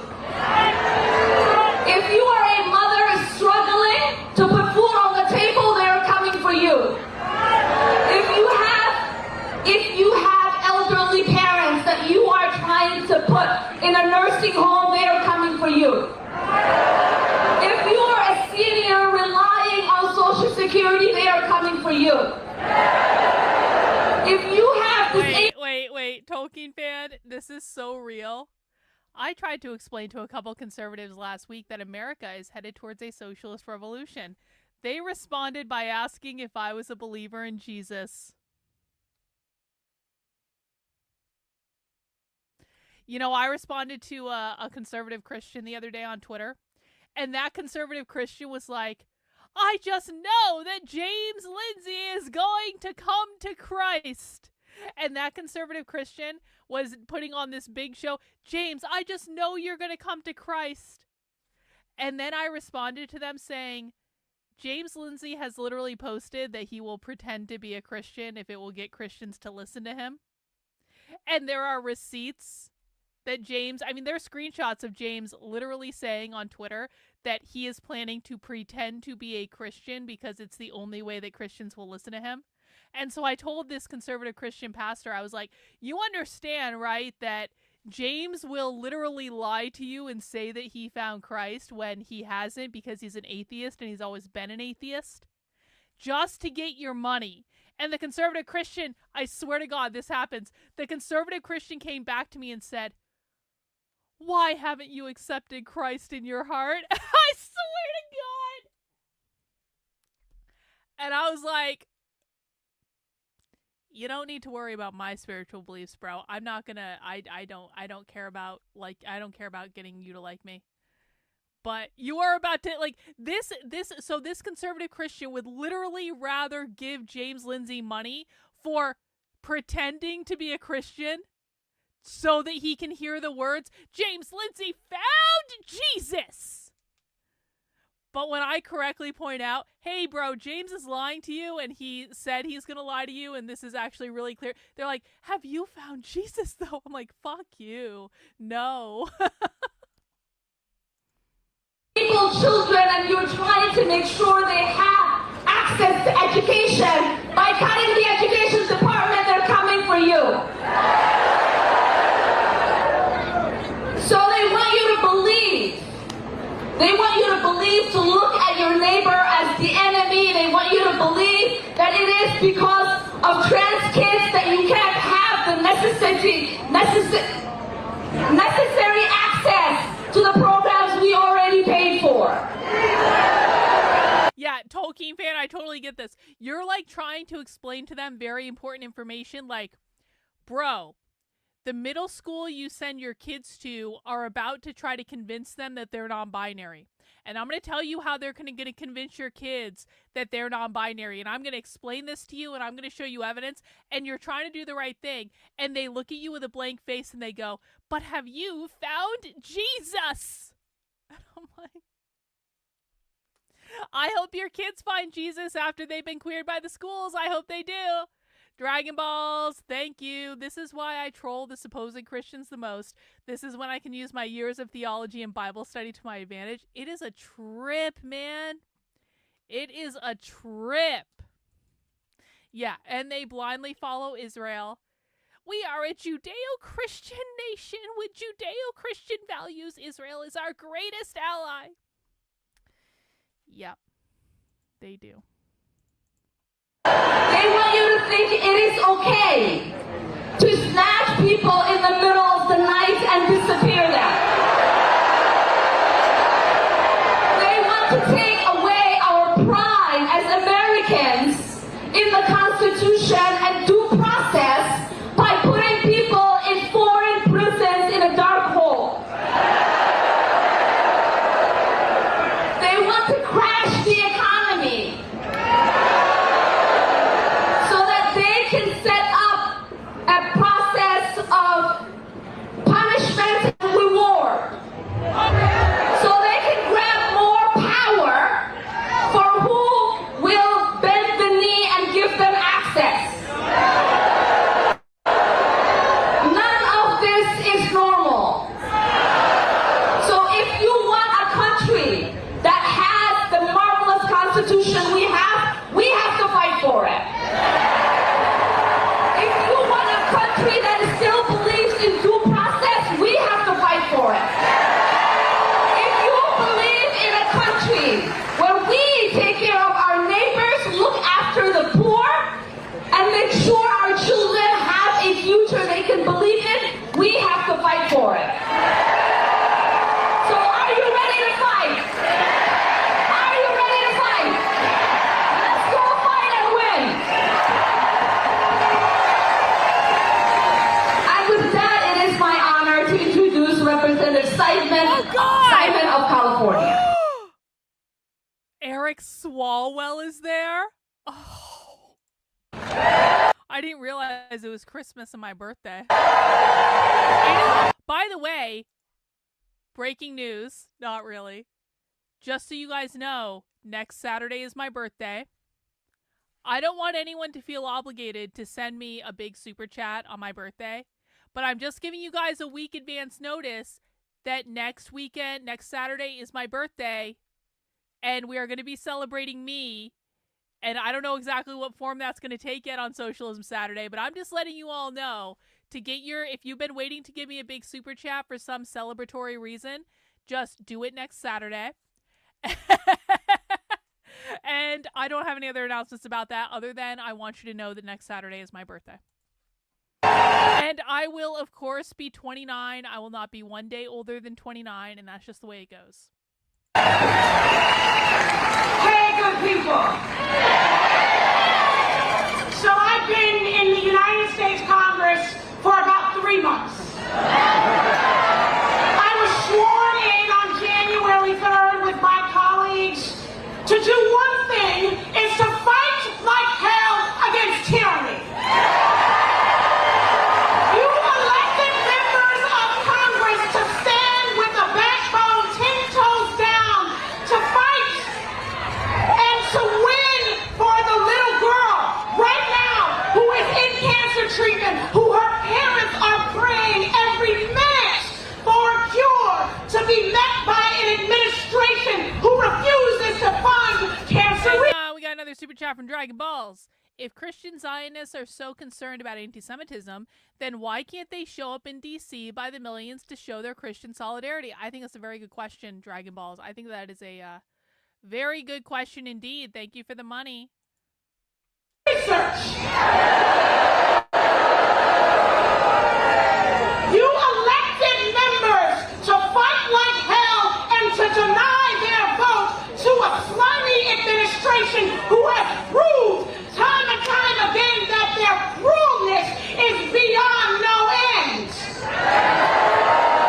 You elected us to adhere not only to the Constitution, but the promise of the framers, the Hebrew text and the New Testament, the Quran and the words of the Baha'i, and every single religion that surrounds this great nation. Isaiah 10, verse 1 and 2.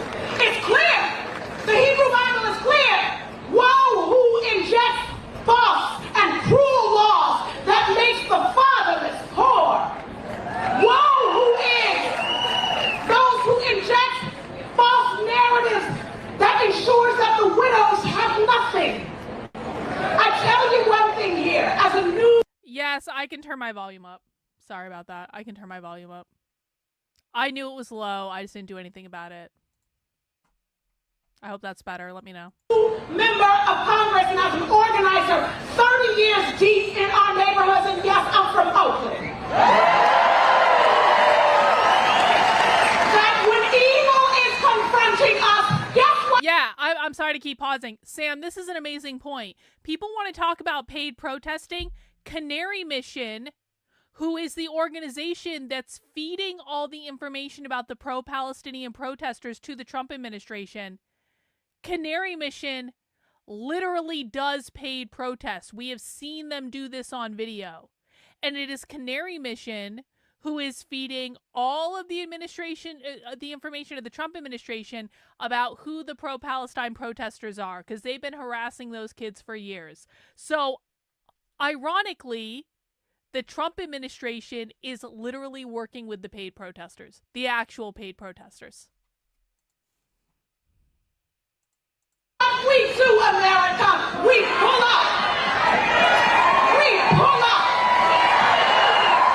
So, for that family who has an elderly, beautiful relative who is struggling with ALS, for that family who is struggling with a disabled child, I want you to know, despite this administration's promise to end rights for people with disability, regardless of this administration's aim to stomp on the backs of our elderly, regardless of this administration's promise to end inclusivity and to throw out our children, only, brothers and sisters and siblings, will we fight. We will use the strategic force of this body and the 2 million strong that are out in the streets today to win. At every city hall, at every governor's office, and yes, right here in the White House, our lives depend on it. Not only are we going back, we are going north. We will win because evil will never prevail. Let's keep fighting. I want to introduce my brother, Congresswoman. By the way, thank you so much, Congresswoman. Congressman Eric Swalwell.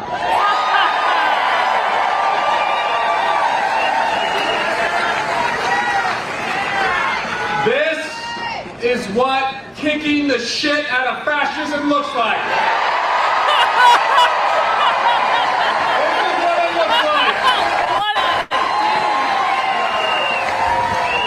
We've seen a lot of people cave to fascism in America. We're not. We've seen the CEOs cave. Will you cave? We've seen the law firms cave. Will you cave? We've seen the colleges cave. Will you cave? We can't cave. My name's Eric Swalwell. I'm the son of a cop, a mom who was a baker, and I went to college as the first in the family on a soccer scholarship. And before every big game, before every season, the coach would tell us, I want you to close your eyes and think about what does that last moment of the game look like. And I want you to think as we begin this season of democracy, what does the last moment of this march look like? We win! That's what it looks like. It's justice. It's redemption. It's accountability. And it's renewal. Because as you stand here right now, we have gone from a... Can you imagine? That's like a perfect freeze frame, actually, for the point I'm about to make. Can you imagine sleeping with Eric Swalwell?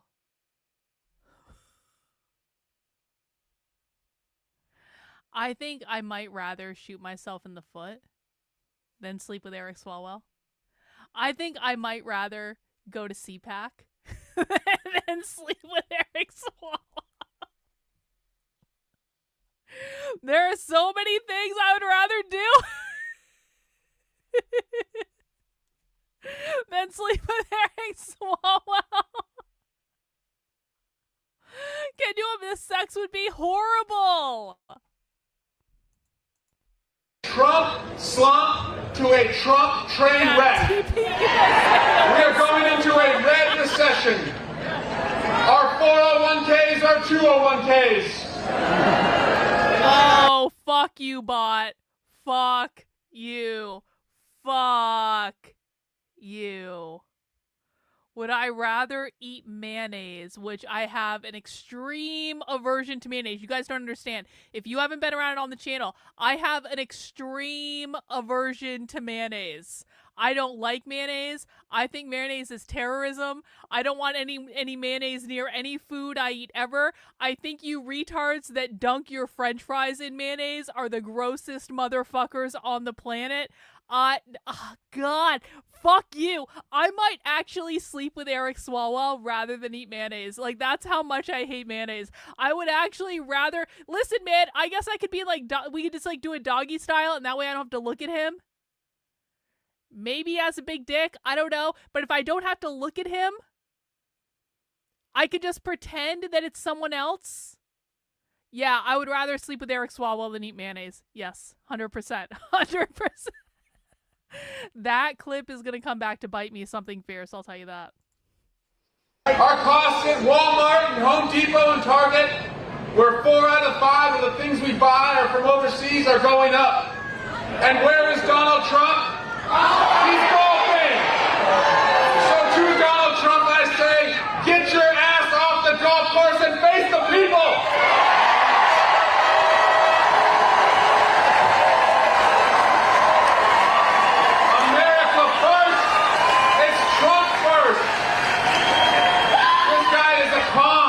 Trump Bibles, made in China.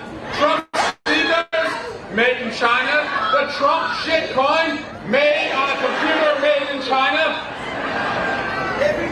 And he's not just disappearing people, he's disappearing rights. And to that we say, disappear, we're still here. Our veterans, we're still here. We're still here. We're still here. That's right. He wants to disappear our veterans and women and hardworking immigrants and our seniors and our kids and the sick. We're still here. So you are asking us, what is the plan? And I'll tell you this, we are not going to give a single vote to fascism inside the Congress because we know you're fighting outside the Congress.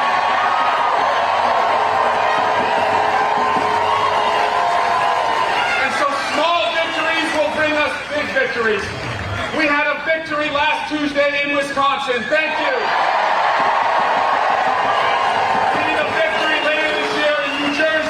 And Virginia in the governor's race. And then we're going to march all the way to the midterms, and we're going to win on November 4th, and we're going to cut our time in hell in half. So what my colleagues and I want to ask you, because just about a mile from here on January 6th, 2021, we saw the bravest police officers.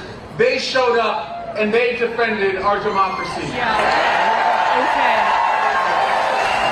I saw the police officers while I was outside the Capitol that day, literally right next to the building. And let me tell you what those brave police officers were doing. They were standing around doing nothing, and I had them on video standing around doing nothing because they were standing around doing nothing. Those brave police officers, they risked their lives to save us. No, bro. They were standing around doing nothing.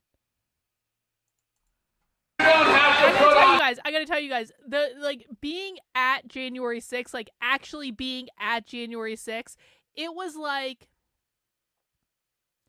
the biggest red pill you've ever taken in your life because, you were there, you know what happened, and then you hear all these fuck-off Democratic congressmen going, the brave police officers. They didn't do shit, bro.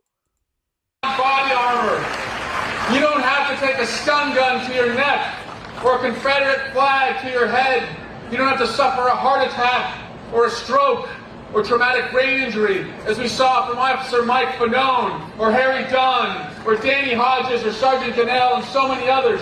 But if you show up with the same integrity and the same passion and the same vigor and love for our country that they showed, we will win.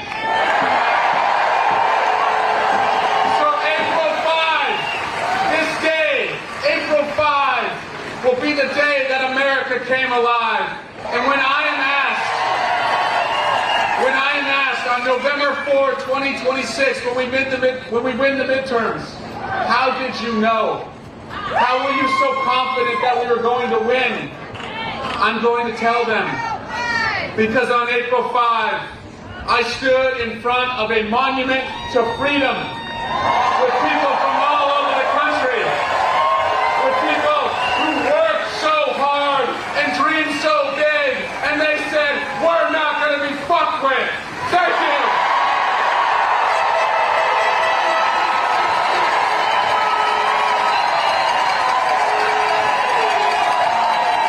And now, it's my honor to have us close out the congressional speakers to introduce to you someone who has been censured but is not silenced. Congressman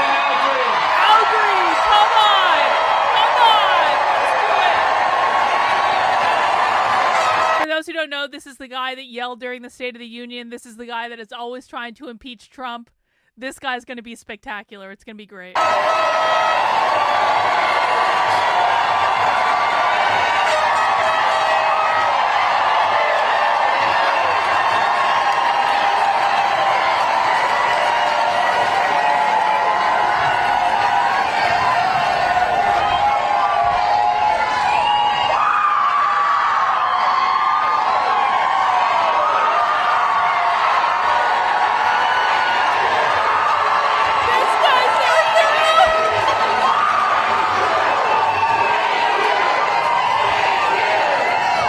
Thank you. Thank you. Thank you. Thank you. Thank you. Thank you.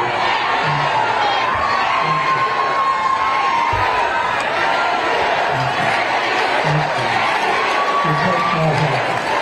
Thank you.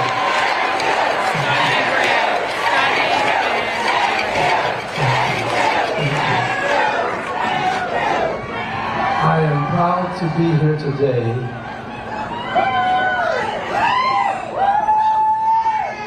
with my colleagues, all of whom are liberated Democrats. Let's hear it for these liberated Democrats. Liberated Democrat. That's a term I haven't heard before. And I strongly suspect the socialists who use the term liberated would take issue with that term. All of whom are unbought, unbossed, and unafraid.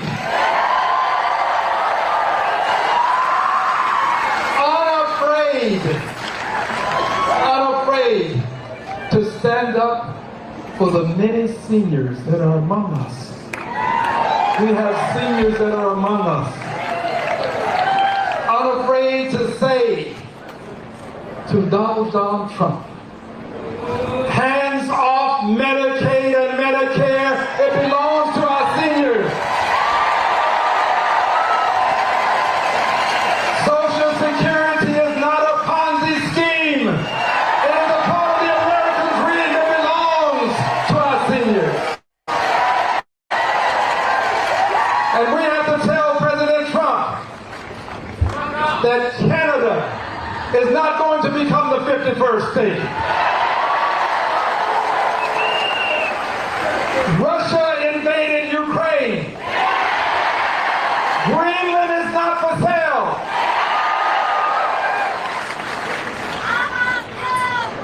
And he also needs to know, dear friends, that Gaza is not going to become a resort. Gaza is not going to become a resort.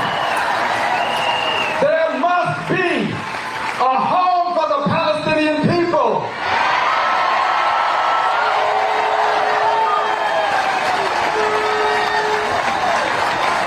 There must be. And I'm here to speak from my heart. This message is from my heart. It's not from my head. This is my heart. I want you to know something. I carry this cane because there are people who don't like me. They don't like my cane. But I carry this cane because after having celebrated my 25th birthday 3 times, 2 years into my 4th 25th, I carry this cane. And I carry this cane because I believe in the 23rd Psalm. That portion that reads, yea, though I walk through the valley of the shadow of death, I will fear no evil, because my rod and my staff comforts me. This is my comforter. This is my comforter. And I want you to know that I'm going to take this staff of truth, and I'm going to take this rod, and I want President Trump to know that he's not going to have a 3rd term. There will be no 3rd term. No 3rd term. No 3rd term. No 3rd term. No 3rd term. But more important than this, dear brothers and sisters, and I say brothers and sisters because there really is but one race, and that's the human race. Yeah, we're all related. We're all related. And L.S.D. Leakey, a noted anthropologist and paleontologist, reminds us that all of human life can be traced back to a single African woman. So if we're not brothers and sisters, we're at least cousins. So dear cousins, hear this message for Donald Trump, for President Trump. This is more important. I want President Trump to know that I will use my staff of freedom to bring forth, proudly bring forth, a message that should say to him, he may not finish this term. He may not finish this term. He may not finish this term. He may not finish. He may not finish this term. Here's why. Here's why. Here's why. Here's why. Here's why. Here's why. Because you are now sowing the seeds that can lead to a Congress being elected that will have the courage to not only have articles of impeachment filed, but to impeach him a third time. Impeach him a third time. A third time. And the Senate, we need a Senate that will convict him this time. And I want you to know from my heart, I understand that he is a Goliath. He is a Goliath. He has control of the generals and the military. He has control of the Justice Department. He has control of the Republican Party. But my friends, for every Goliath, there is a David. There's a David. These are your Davids. There is a David. And I want you to know, Mr. President, this David is going to bring articles of impeachment against you within the next 30 days. Within the next 30 days. I'm bringing articles of impeachment. I'm coming for you, Mr. President. This David is coming for you. You don't deserve the office you hold. You can't be entrusted with liberty and justice for all. You can't be entrusted with government of the people, by the people, for the people. I'm coming for you. I'm your David. God bless you.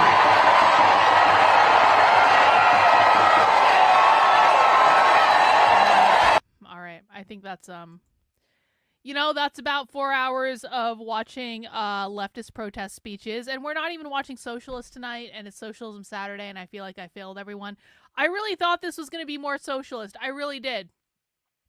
I accidentally, when I saw this live earlier, I stumbled into the socialist speech section, which there was a socialist speech section.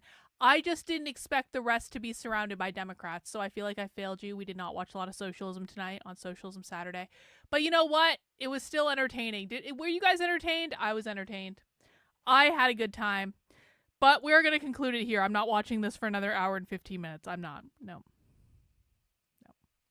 I want to thank everyone who sent in a super chat tonight. I really do appreciate you guys. You guys allow me to do what I do because I am completely funded by you. As a reminder, I do not stream on Sundays, but we do have movie night tomorrow. We do movie nights on Sunday nights at 8 p.m. in my supporter Discord. We also do them on Monday nights at 9 p.m. in my supporter Discord. On tomorrow, we are watching The Secretary because we have entered my month of narcissism. April is my month of narcissism. My birthday is on April 12th. That makes the entire month about me because I'm an Aries. I am the first sign of the zodiac. It is all about me. It is my month, and everyone just needs to accept that. And I'm extra narcissist, and I take over every movie night in my, every Sunday movie night in my supporter Discord on Sundays. And we will be watching The Secretary, which is one of my favorite movies, not because it involves BDSM and kink, get your minds out of the gutter, but because James Spader is hot. And it's a good movie. And we're going to be watching it tomorrow night in the supporter Discord at 8 p.m. How you get access to the supporter Discord is you head over to my Substack. That is Karlyn, KARLYN.substack.com. Now, I have posted a metric ton of content on the Substack this week, so you have to scroll a little bit. You have to click the See All button because look at all this content I posted this week. There's so much for you guys to look at. But what you need to do to find the current link for the supporter Discord is to find the digest email from March 30th. Tomorrow, I will send out another digest email because I do these every single week. When you get the digest email, what you need to do is scroll all the way down to the bottom, and underneath this red box, you will find the link to the supporter Discord. You will find the link to our supporter Zoom call that happens on Monday before movie night. You will find any other supporter perks that you are entitled to. So you can access the supporter Discord now by going to last week's digest email, or you can wait until I send it out tomorrow afternoon and you can join then. But come and join the supporter Discord with us tomorrow to watch The Secretary. It's going to be awesome. It is a great movie, even if it is a little sexual and risque, but everyone is an adult. We don't allow kids around, so everyone's just going to have to deal with it. Anyway, guys, that is all I have for tonight. And I really do appreciate you all stopping by. We do Socialism Saturday every Saturday at 6 p.m., and I will be back on Monday at 5 p.m., and we will do it all over again. Take care, guys. Have a good one, and we'll see you soon. Bye.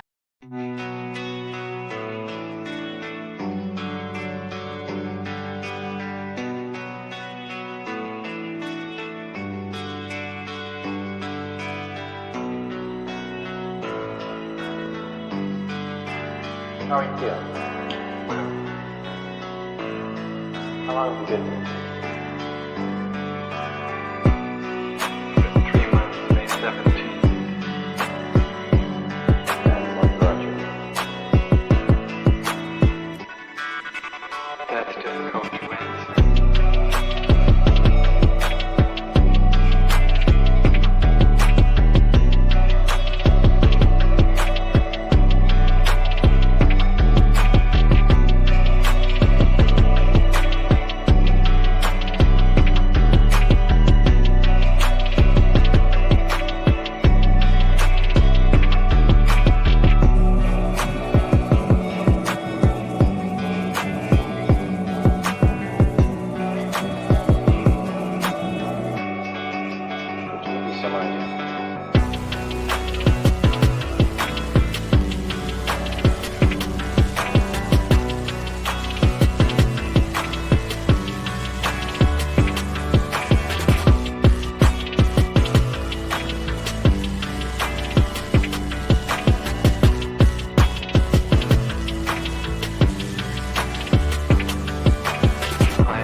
Eventually resulted in your being here in the hospital.